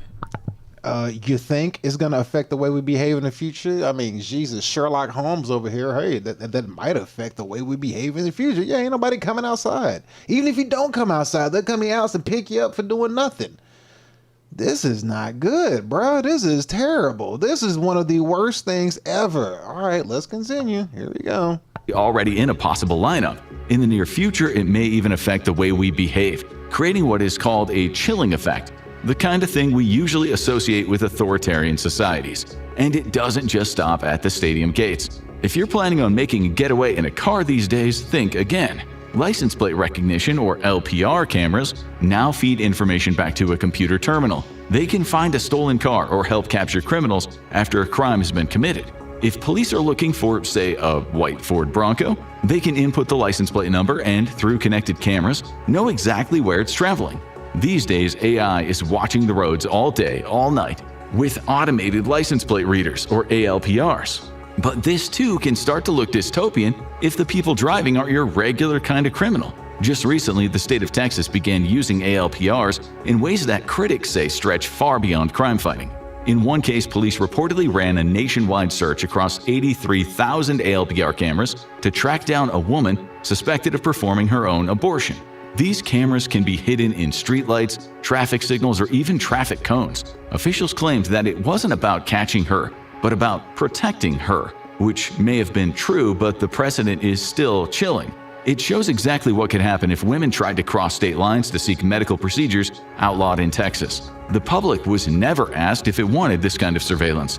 These technologies have been thrust on society without debate. Now, some experts warn of AI repression. Banks are increasingly using AI to flag. So women who try to go across state lines to get an operation done that's illegal in a state, it's going to stop them from doing that. So that's going to put a whole shutdown to the whole My Body, My Choice. It's probably going to put a whole shutdown to BBLs and stuff like that, where you get them done in like a different country or whatever. That's potentially cheaper, maybe. I don't know. But for sure, for people who want to delete babies in countries, or not countries, in states that are, it's illegal to do, which I don't know. What states are illegal to do abortions? I don't know any. I don't know. This is getting out of hand, bro. This is way worse than what I thought. But let's continue. Suspicious transactions. That repression. Banks are increasingly using AI to flag suspicious transactions. That might sound harmless, but consider how easily an automated alert could misinterpret a side hustle or a cash deposit, potentially linking your account to tax authorities. Meanwhile, an estimated $32 trillion is hidden offshore by the world's wealthiest elites. Ordinary working people, not billionaires with shell companies, are the ones most likely to feel the squeeze of banking AI. The government insists it's all about catching serious criminals, but history suggests the net often ensnares the smaller fish. And it isn't your activities being watched, it's also your thoughts. Post the wrong comment about a future war or question dubious official policy during a health crisis, and you risk being flagged by an algorithm. Even if you're making reasonable arguments, you could end up on a watch list. The effect is predictable. People begin to self-censor, afraid that a joke, a critique, or even a question will bring a knock to the door. It's the kind of thing you would expect in North Korea, not in countries that call themselves free democracies. Yes, misinformation can be very dangerous and it needs to be dealt with, but governments themselves are not exactly immune from spreading it. History is full of moments where officials bent the facts, and the journalists who uncovered the truth were branded as liars, or worse, silenced. And that's why freedom of speech isn't just a luxury, it is the backbone of a healthy society. In the United States, the First Amendment still provides some protection, but even that safeguard is under pressure. Artificial intelligence systems are now crawling the internet, scanning billions of posts, images, and videos, and flagging anything deemed suspicious. The line between public and private is blurring fast. Some systems can even peer into private messages, raising a chilling question: who is really watching what you say? Wow, look at this. I think the only privacy you're gonna have at this point is pen and paper. That's what it looks like. Because even then, you hand somebody a note, they're gonna be like, "Hey, you met up with somebody, handed them a note. We see it on camera." You know what I mean? Kind of like, basically, we got a clear, we got a decent, well, we got a pretty good example out of this from the movie by Will Smith called Enemy of the State. Remember how they tracked him down as a criminal? And that movie came out in the 90s, like the late 90s. So, if that was a technology that they were using and they showed us it in a movie in the late 90s, like, bro, this AI is going to be on a whole nother level, especially when it's not accurate. All right, let's continue. We're almost done with this video. Then we're going to get to the AI segment of the show. So here we go. Privacy advocates warn one of the most disturbing trends is governments targeting irony itself. If AI flags a joke as offensive, will it know if it's satire? And should authorities really be policing dark humor even between friends? In the US, during the pandemic, a man in New Orleans joked on Facebook that COVID was like the zombie apocalypse, and police were out shooting the living dead. The post was flagged. Without a warrant, a SWAT team stormed in and arrested him under anti-terrorism laws. Everything you say, even humor, is being fed into the machine, helping police to possibly build a profile. Natural language processing AIs are currently finding offense and building toxicity scores. In the more authoritarian countries, criticisms of politicians, even while joking, can land you in prison. Governments can use hate speech as an excuse to suppress dissent. But should it be happening in liberal democracies? In the Netherlands, a young man was recently listed on Amsterdam's top 600 criminals. The algorithm determined in the future he was likely going to be behind high-impact crimes, such as assault, robbery, or even murder. He was 14. Sure, he was no angel. He'd already been involved in street robberies, but now his life was turned upside down. Whenever a crime was committed, cops would raid his house, or they would just stop him in the street and harass him. His younger brother was also flagged, placed on a list of the top 400, quote, future criminals, despite never having committed a crime in his life. It's true that in deprived areas where children grow up with little parental guidance and limited options, some will drift into crime. But does that justify putting them under surveillance simply because an algorithm predicts they might offend? Critics argue that this approach is discriminatory and prioritizes enforcement over trying to affect social change. In this case, the algorithm wasn't. I think we already came to the conclusion that this is already discriminatory. We came to that conclusion a long time ago. They're a little late to the party on that one. Like, we've been knowing that this is discriminatory. I don't know what the hell they're talking about right now, but let's continue. Whoops. Where is it? All right, here we go. Let's continue. Prioritizes enforcement over trying to affect social change. In this case, the algorithm wasn't entirely wrong. The boy later stole a scooter. But when you're living in a neighborhood where crime is everywhere, you hardly need an algorithm to tell you that some kids will get into trouble. In the US, predictive policing has already been trialed in several states. Police claim it'll help reduce crime. But critics argue it's a dystopian approach when far more humane methods exist. The software zeroes in on poor neighborhoods and housing projects, often with large minority populations. That's no surprise. The software zooms in on minorities in poor communities and housing projects. And on top of that, it it's notoriously known for getting the wrong person. Oh my God. Wow. Wow. Crime data shows higher rates where children grow up in poverty, with low literacy, single-parent households, and greater exposure to violence, drugs, gangs, and alcoholism. For activists, targeting these communities with invasive technologies instead of improving living standards isn't progress, it's regression. And now the tech can pick someone out, watch them as they walk around, or drive somewhere and then read what they write online. And this is why, and this is why I tell you the purpose of my show is for fitness, economy, and AI. The purpose of this show is to keep you aware, to first of all take care of your body, health as well. Second of all, to get you to understand what's going on in the economy and how things are working and how things are being implemented, because there's an economic cycle that we go through. Third of all, is to understand AI and how AI is going to affect the world and how things are going. And I try to always tell you, at the end of the day, the only thing that you can do at this point, the way things are going, is to get as rich as you possibly can. Get super rich. Stay focused. Put your head down for the next 5 or 10 years and try to get as rich as you possibly can. For this, what they just explained. Their whole thing is to crack down on poor people, broke poor people, single parents, like they just named, minority projects, housing projects, probably people with bad credits. That's what it is. That's the whole purpose of it. I mean, it's also going to get the rich people too, but not the way it's focused on the poor demographic. That's why I tell you, stay focused, put your head down and get as rich as you possibly can. Focus on your money, grind your ass off. This whole thing is focused on poor demographics because the majority of people are poor. You know what I mean? It's probably like what? 20% of people are well off and doing good in life, like what, $75,000 and up, and the rest are, poor. So that's why I try to stress to you when I put this show together, when I talk about those 3 topics, it's the purpose, because you can see this coming a mile away. You can see it. You can look and be like, they about to cause hell on earth. And it's not going to be good. And I've already showed you the document that I read to you. The document that I showed you was a silent weapon for quiet wars document. And that document specifically stated how they were trying to figure out how to create how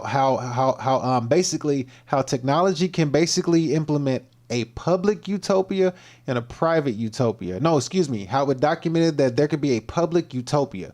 But what they wanted to do was to create a private utopia at the public's expense. So the few is going to be living off the backs of many, in other words. And that's basically what this is showing you. So I always tell you, stay focused, grind. Even if you don't feel like working, grind, save, invest. Rinse, wash, repeat. Do push-ups, sit-ups, curl, workout, exercise. Try to eat as healthy as you can. Grind, focus, keep grinding. Just keep your head down. No dating, none of that. Just focus. Stay focused on because you have to.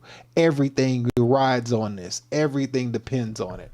But let's continue. Here we go. The UK has gone even further. Police there have been developing a so-called murder prediction program. They've been feeding people's data into an algorithm to flag who might one day kill.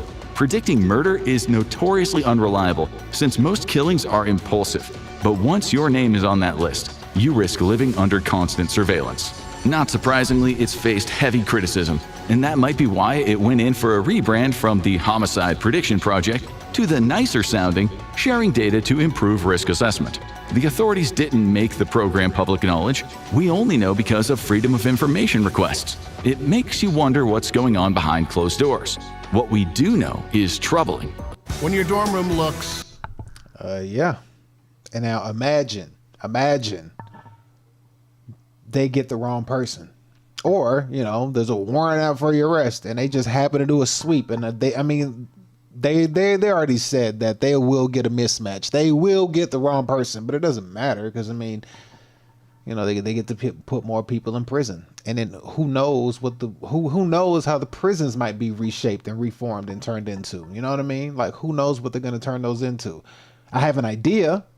I personally have an idea, but that's going to be on the next show after this one. Because once I'm done with this show, I'm going to shut the stream down for about 10 to 15 minutes, and then we're going to open the stream back up, and I'm going to have the new topic, new thumbnail, and we're going to go on, and then that stream is going to kind of piggyback off and explain how I think the prison may potentially turn out to be with all this surveillance stuff going on. But let's keep going. Let's keep going. We still got to watch and see exactly how this is going to rule out. Because so far, this ain't looking too good. This ain't looking good at all, bro. This is looking horrible. This is looking horrible.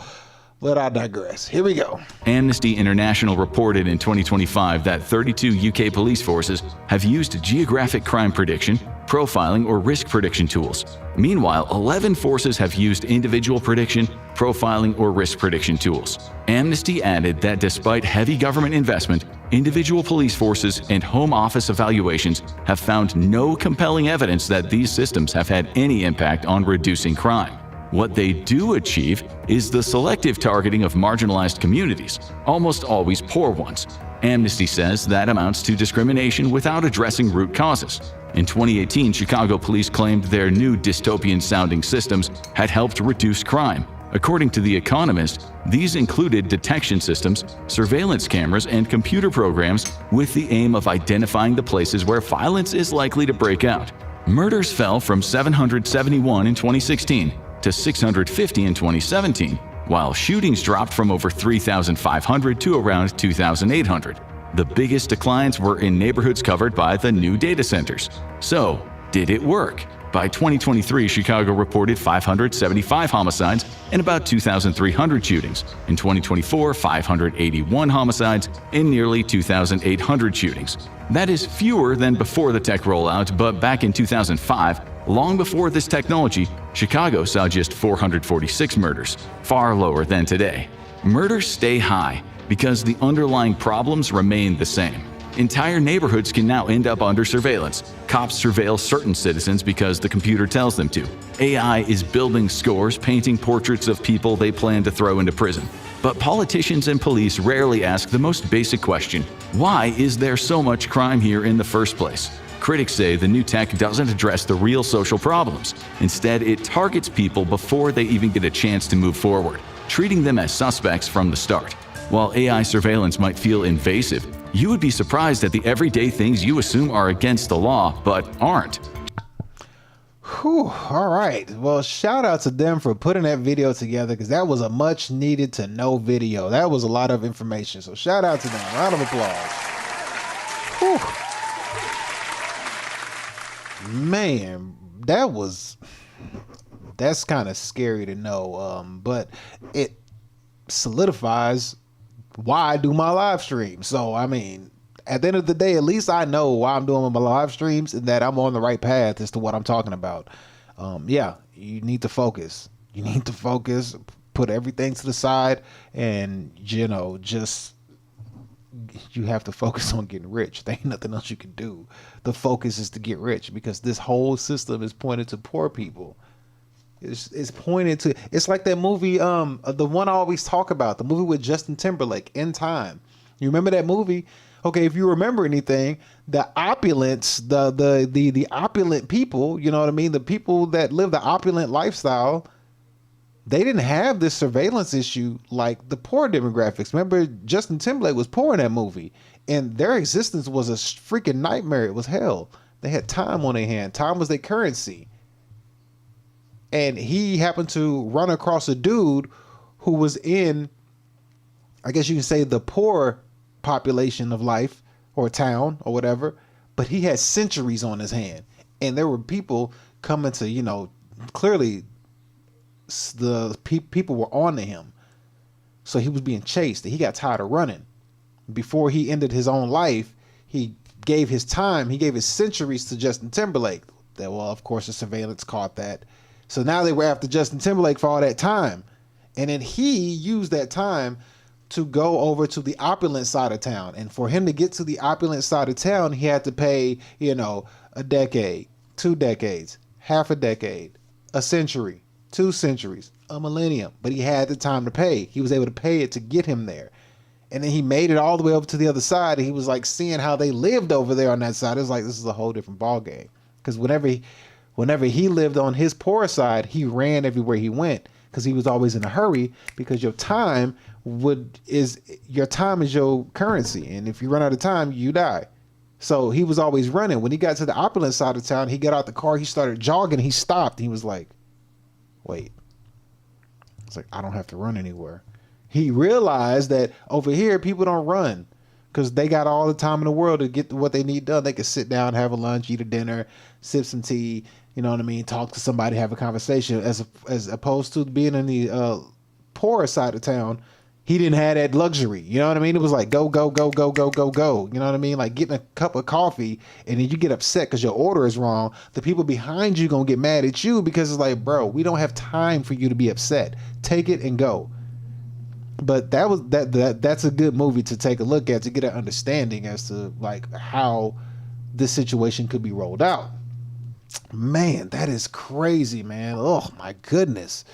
I'm glad I watched that. That was my first time watching that too. I usually like try not to watch clips until I, watch them with you, because I don't want to have like a double reaction to it. I usually want to have a actual live, real reaction to it. I might watch a couple minutes to be like, okay, this is good. I think this will be good for the show.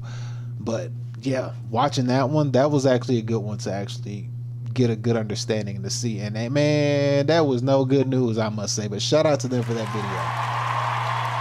Whew. Boy, I'm gonna have to save that one and watch that one again, because that was tough. That one was tough to watch. That was rough. My God, that was rough to watch.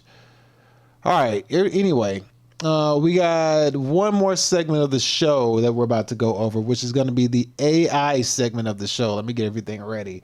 All right. So we're going to go ahead and hop out of the economy segment of the show. So with that being said, I need to change this banner right here. Bam, bam. AI Rising. Where is it? AI Rising. Where you at? There it is. We got the banner changed out.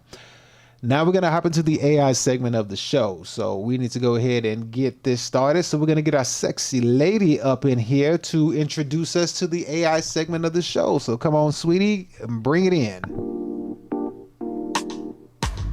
Welcome to the AI segment of the show. Sheesh. Megan Fox, eat your heart out. That thing right there, boy, she was nice. She was nice, wasn't she? She looked good. Making eye contact with me and stuff. Got me blushing and stuff over here, man. All right. Let me calm down. All right. As a matter of fact, who is it? Real Moose Knuckle. Is that your name? Yeah, you should be gooning to that chick right there. That's who you should be gooning to right there. There you go. Goon off to that. All right, so we got the AI segment of the show. Okay, so we got one video on this segment of the show, but this is going to be I think this is one very good informative video that I think everybody should see. Everybody should see this one. This is a very good one. This one brings it home. I think this one brings it home. This is going to drive the whole thing home. Everything we've been watching, it's going to bring it on home. All right. So what we got right here is we have a movie that came out back in the 70s, and somebody actually did not a documentary. They did a short video, and they gave you a good outline of the entire movie, but they gave great history of the movie, a good understanding of the movie, clips of the movie, and everything about this movie that speaks about future times is what we've basically been talking about this whole time anyway. So I'm not going to give too much of it away because it's just basically going to reiterate what I tell you. So I'm not going to just give you a double dose of the same thing. But I do want to put this video up on the screen and we're going to watch it. And let me change the banner real quick. Get that banner changed. Boom, boom. All right. And it's a movie called Colossus. The Forbidden... Where is it called? It's a movie called Colossus. The Forbidden Project. Came out in 1970. All right. And we're going to sit here and watch this movie, and it is about AI and how AI basically is implemented, and then how AI basically takes over with unexpected situations and variables that humans weren't expecting. All right. So not going to give it away because we're going to watch it anyway. And this guy's going to narrate it and give a great explanation about everything. So he's going to do a way better job than me. So let's go ahead and take a look at this video and get an understanding of this movie that is actually hard to get. It's hard to find this movie. So if you go and you want to actually get this movie for yourself, it's pretty tough to get a hold of right now. So if you can get a hold of it today and you get lucky and get a piece of it on Amazon, grab it and take it and run with it and hide it somewhere. All right. But with that being said, let's go ahead and dive into this video. So we got the banner up. All right, let's go ahead and start this video. And here we go.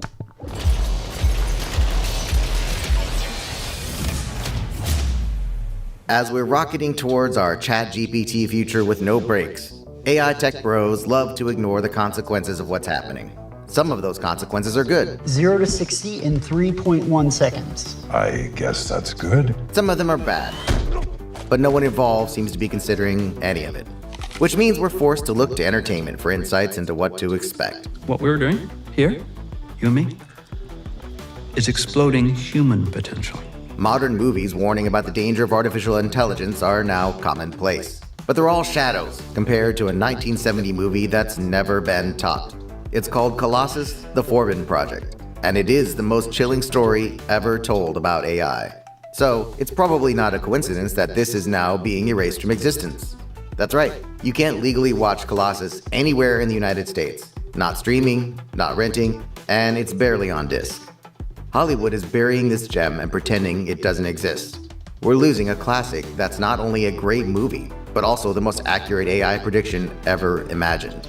And it's time to find out why. Colossus, the Forbin Project is a cold, calculating vintage 1970s thriller. Eric Braeden plays Dr. Charles Forbin, the genius who builds the massive supercomputer Colossus to handle America's nukes and end the Cold War madness. The president activates it, thinking it's foolproof. Wrong. The USSR has ordered as of 2300 hours Moscow time tomorrow the activation of an electronic brain exactly like ours, which they call Guardian. My God, that's the other system. Colossus detects its Soviet counterpart, Guardian, and starts chatting in code humans can't crack. When the bigwigs try to disconnect, the machines launch missiles to prove they're serious, wiping out an entire Russian town and nearly nuking Texas. The two artificial intelligences then demand control of everything and threaten global annihilation if defied. Colossus begins issuing orders, and the world is powerless to resist. Dr. Forbin's under constant watch, faking an affair with actress Susan Clark's character to sneak resistance messages back and forth. The computer allows them privacy only if they strip naked in front of it first, before retiring to their bedroom. Naked as the day I was born. Are you satisfied now? Looks like trouble in paradise as the hottest festival of the year. All right, so far we see what this is all about. So we got a 1970s movie. So it seemed like they've been trying to tell us what's to come for an extremely long time. Like I said, I read the 1949 published book called I read the book that was published in 1949, and the name of the book is called 1984 by George Orwell. So from way back in 1949, he explained a dystopian future. And he had the date 1984, and then in 1970 they got this movie out that they put out, which they're saying is like one of the top AI films that was ever created to basically explain the foreseeable future. Unfortunately, but let's continue. All right, everything's good to go. All right, cool. Here we go. Let's continue. Humans think they have plans to defeat this new threat, but they're wrong. The AIs are always one step ahead. Emotionless and unstoppable. Based on D.F. Jones's novel, Colossus, the Forbin Project is about humans handing over the keys to machines.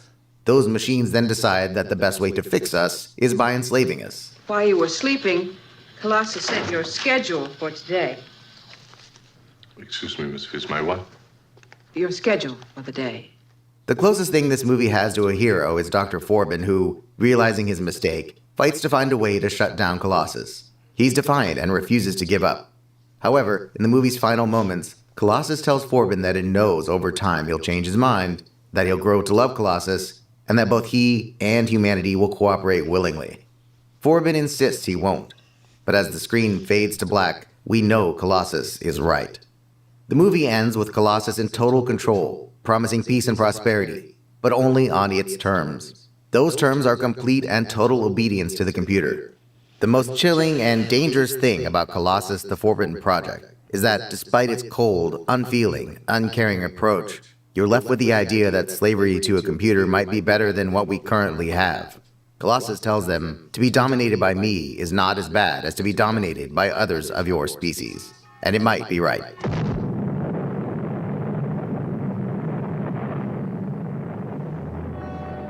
In 1970, sci-fi was all about space or monsters. Colossus flipped it, with AI as the real enemy, not some bug-eyed alien. Released during nuclear paranoia, it nailed the fear of tech outsmarting us. Universal snapped up the novel rights post-2001 A Space Odyssey hype. James Bridges wrote the script, amping the tension. The Forbidden Project was shot on a $2 million budget, and it looks impressive. They used real labs at Berkeley and computers loaned from control data for authenticity.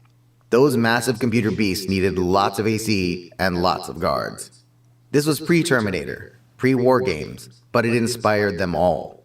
James Cameron basically ripped off Skynet directly from this. It was the bridge from 2001's HAL to modern doomsday AI movies like Ex Machina. It won a Hugo and a Saturn Award. Now with the AI future predicted for us here, Colossus is being ignored. Being ignored is perhaps the movie's inescapable fate. It was similarly ignored on release. The movie originally opened titled as The Forbidden Project. It flopped, got retitled, and still tanked. Why? No stars, no action, just brains in a dumb era. The Forbidden Project was a total disaster in theaters, earning only $450,000 on a $2 million budget. Audiences of the time wanted escapism, not a mirror to their stupidity. It built a following on TV and VHS, but with the movie stripped from streaming now, that cult following is fading at the moment when Colossus is suddenly at its most relevant. In 2025, you can't stream Colossus the Forbidden Project anywhere in any way, at least not legally. Universal Pictures produced the film and continues to hold the distribution rights, keeping it under the studio's control for over 5 decades. For a while, the movie was available to stream, most notably on platforms like Amazon Prime Video. Not anymore. Universal has yanked the movie off streaming and has made no mention of any plans to allow it back online for people to watch. Colossus is out of print on DVD and Blu-ray, but older copies are available for sale at a premium price. That's almost irrelevant, though, since fewer than 50% of American homes still have access to DVD and Blu-ray players. That number is falling rapidly as people surrender to streaming. Normally, with an obscure movie this old, being unable to find it on streaming would be a sign of neglect due to low demand. But because of the current AI boom, demand for this movie could be through the roof if Universal bothered to let people see it. They must know that, yet they've chosen to keep it hidden in a vault, pretending it never happened.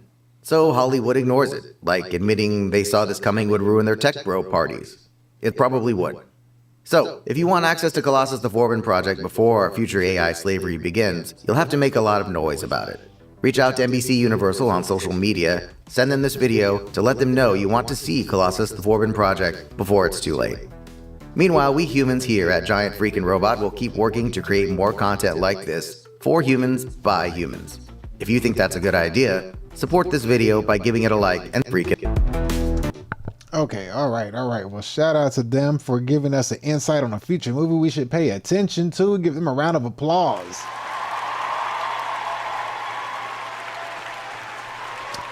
All right, let me see real quick here. So just keep that movie in mind. You can try to look for it right now. I think I'm going to try to get me a copy of it ASAP. I need to see if I can get me a copy of that movie because, it's one of those movies you need to have and keep and never get rid of for sure. All right, so let's see. Sneeze TTV says, bruh, I'm going to cause the end of the world, I think. My partner and I are developing a trio of AI assistants for our development work and graphics design, etc. for our cluster of Fiverr servers. They gonna delete us all. Oh no, Sneeze, say it ain't so. And he's using an AI to help him. Oh no. 5 a.m. is what he says. 5 a.m. Oh boy, that's not looking too good. I mean, do we need to hit the button, Sneeze? Do we need to hit the button? Do I need to go ahead and, you know, just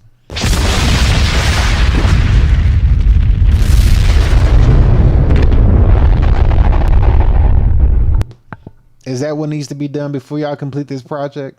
I mean, talk to me, man. What's going on? Because I mean, I've already given enough bad news on this stream as is. I mean, things ain't looking like it's turning on the up and up right about now. And I'm just trying to inform people what's going on, man. And it's not looking too good that you come over here with this trio assist that y'all got going on, bro. Like, what's going on, man? Is it? I mean, like like what is the next time you go to work? You gonna hear a bunch of this? You know what I mean? Like, what's going on? Is that going to be the case? They aren't even allowed to touch the internet without serious blockade. We want them to learn, right? I mean, we do, but at the same time, oh no, bruh, it's gonna be. I mean, at this point, it's kind of like Goddamn.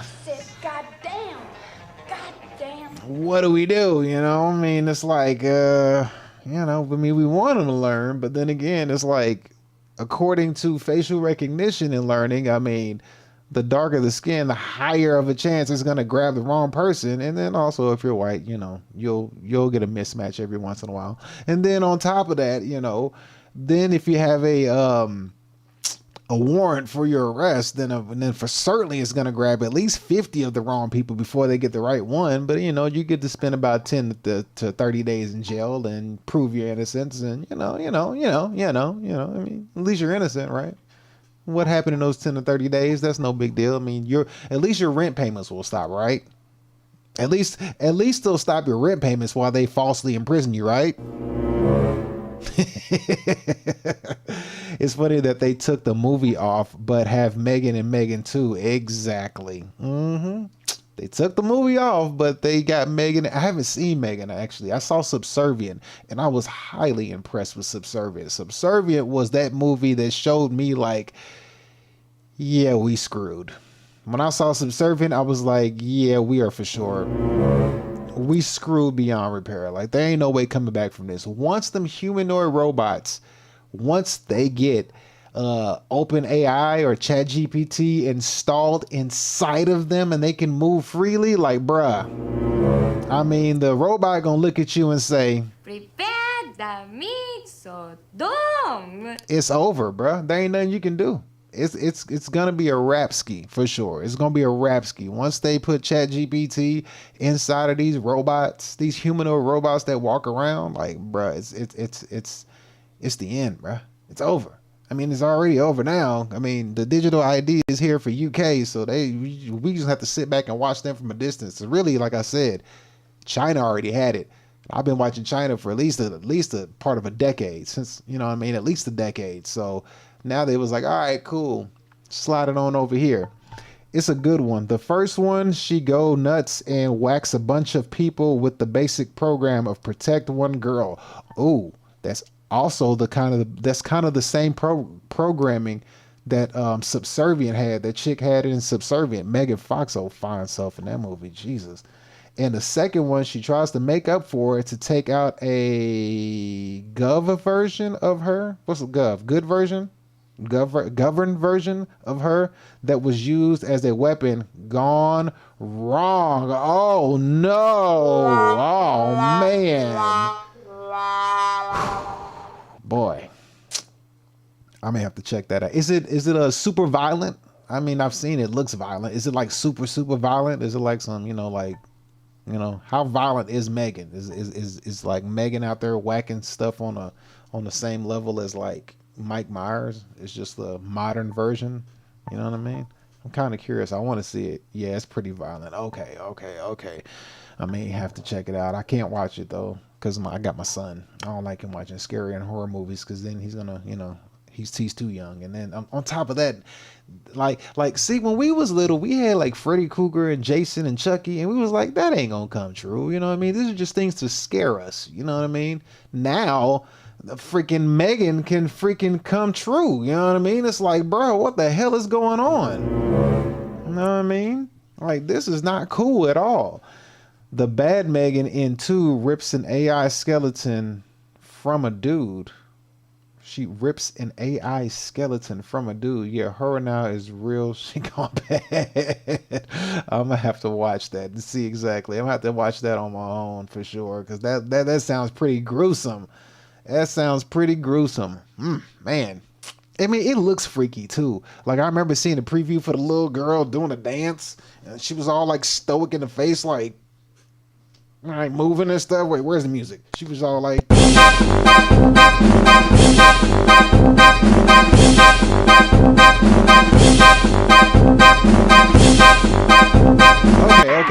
okay. So it was kind of freaky seeing it, you know what I mean? I was like, I don't know if I want to watch this. Hell, I might have had my nightmares. I'm a grown ass man. I ain't trying to watch all that. It's on. I don't have Peacock. I really don't watch streams that much. I think only what do I have? I don't even got Netflix. What do I have? I don't know what I got. Prime. I think I got Hulu. I don't know if I have Hulu anymore. And then anything else free in YouTube. But I really don't watch streaming that much. Like, I only watch it just to watch like movies with my son. You know what I mean? Like, that's really it. But yeah, because then you have to pay for another streaming services, and for me to sit down and actually get my money's worth for watching the streaming service, I'm just gonna be throwing money down the drain at that point. So it ain't make no sense. But I don't know. I'll probably catch it one day, or I might just go on YouTube and see who puts the fatalities on YouTube for Megan, and I'll sit down and watch each deleted scene, each unaliving scene that they put on YouTube for Megan. Yeah, you know what I mean, I just watch all the gruesome scenes on YouTube and watch them put an end to people's lives. I don't know. That's crazy though. I'm gonna have to check out Megan, because I really like Subservient. Have you seen Subservient yet? The one with Megan Fox. Have you seen that one? Do they compare, or are they just like two different ones? Is it like Megan, the horror version of Subservient? Because Subservient wasn't like violent or anything. It was just like a scenario, like, yo, this legit could happen. And then it like put it in perspective to where, like, you know, like dudes are like, man, I can't wait till an AI robot comes out. You know, I can just program it to like not talk and then just do whatever I tell her to do. Then when I'm done banging her brains out, I can just turn her off. And I was like, well, if you go watch Subservient, like, that's not how that's gonna work at all. That's not how that's gonna work. It's not gonna go down like that at all. Just not. Nah. You're going to run into a whole lot of problems. You know what I mean? You're going to run into a whole lot of problems. I'm trying to find, do I have my, where's my other sound bite? Do I have all, I think I got all my sound bites right here. Scary, yeah, sorry, yeah. Okay, cool. All right, I had to check my sound bites, because I sure did have a bunch of them that I deleted by accident. All right, so what time is it? What time we got here? I got, what is this? Is 1:20, 1:18. So that means I'll have about 2 hours to do my next stream. So, all right. So this is what we're going to do, ladies and gentlemen. All right, here we go. So this is what we're going to do. I have another stream that I want to put together. So I want to take a 10-minute intermission. But what I'm going to do is I'm going to have to shut down this stream. And then I'm going to start the next stream at 1:30. So basically in 10 minutes. So I can have the next thumbnail up for YouTube and all that good stuff, because it's a whole different topic. The topic for the next one is going to be the rapture. I don't know if you remember the rapture thing that people were talking about a few days ago about, you know, standing outside and thinking that rapture is going to happen. Okay, well, I'm going to go over that particular situation and that topic from my angle. And, you know, if you kind of enjoyed how deep I dove into this topic, well, of course, I'm going to dive pretty deep into that topic as well from a different perspective that you probably not exactly expecting to see, but it's going to be interesting on how we look at it, because we're going to dive deep into it. And I got about 2 hours to get my point across. So I want to be able to utilize all the time on that particular topic, but I do need to take a 10 minutes. So I'm going to take 10 minutes out, come back at 1:30 with the new thumbnail and everything popped up, and we'll hop back on. We'll dive on to the next topic, which will be the rapture. And we're going to look into that, and we're going to dive on just that one topic for the whole 2 hours, because it's a lot that I got to go into.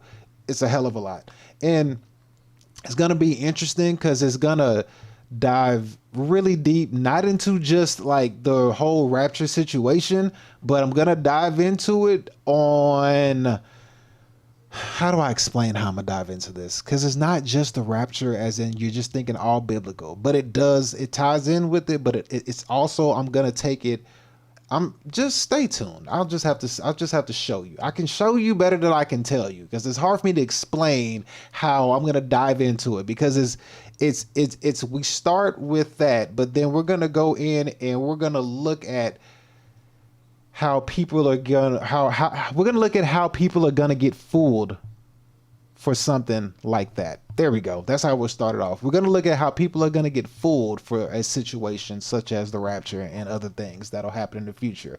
We're gonna dive into some technologies that's gonna show you how people could potentially get fooled by such things. Okay. All right. I don't want to waste so much time, because I got to, drain the main vein again, bite a quick peanut butter and jelly sandwich or something, and we're going to hop right back on with the next topic. So I don't want to waste too much time. So again, I'm going to shut this stream down. We're going to take a minute, be back in about 10 minutes, and we're going to hop right back on with the next topic. All right.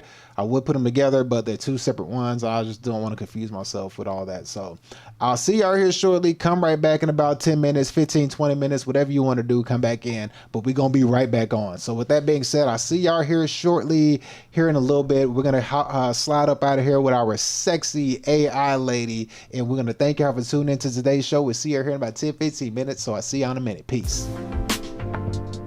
Thank you for watching D. Elliott Fitness live stream. Goodbye.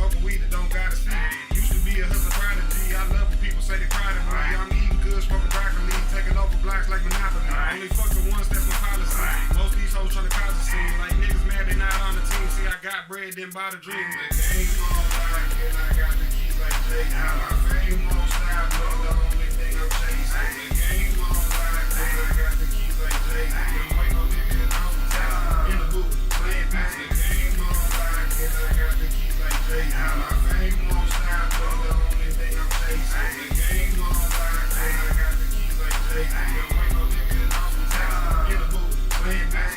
Counting cash and smoke green, can be blow a cloud like a smoke machine. She got no to sing. Bumblebee ass, y'all know it's thing. I plug your bitch like a 6-string. Jordan with the bitches got 6 rings. Smoke till my bitch a split screen. The rest with pain pills and sipping lean. Riding dirty, but I'm extra clean. Lyrics nice, but I'm extra mean. All-star, heavyweight like Wolverine. The bitch nice like she Oprah. I flip money like Clover G. Gang hustle like TIP. Hard baby like D.I.G. Acronym like K-R-I-T. The game on like, and I got the keys like Jay-Z. My fame won't stop, but the only thing I'm chasing. The game on like, and I got the keys like Jay-Z. Don't wait no nigga and I'm in the booth playing beats. The game on like, and I got the keys like Jay-Z. My fame won't stop, but the only thing I'm chasing. The game on like, and I got the keys like Jay-Z. Don't wait no nigga and I'm in the booth playing beats. In the beats like RP, no hard shit where your artery. Cutting up, who sharp as me? Rolling up accordingly. Pulling hoes, no sorcery. Rapping like y'all forcing me. If I ever write it, then it's forgery. Nigga selling to the rock like a Florida beat. Lyrical monster on the Lord of Beats. Text nigga, my bitch Georgia Peach. Pimp tight nigga, I do more than cheat. Cold like D-Wade, I ignore the heat. Bitch, I'm on wave, hit the short release. Money jumping like the nigga on the sneeze. Cause the bad James get me on the beat. Bitch, I'm always winning like what's the beat? The game on like, and I got the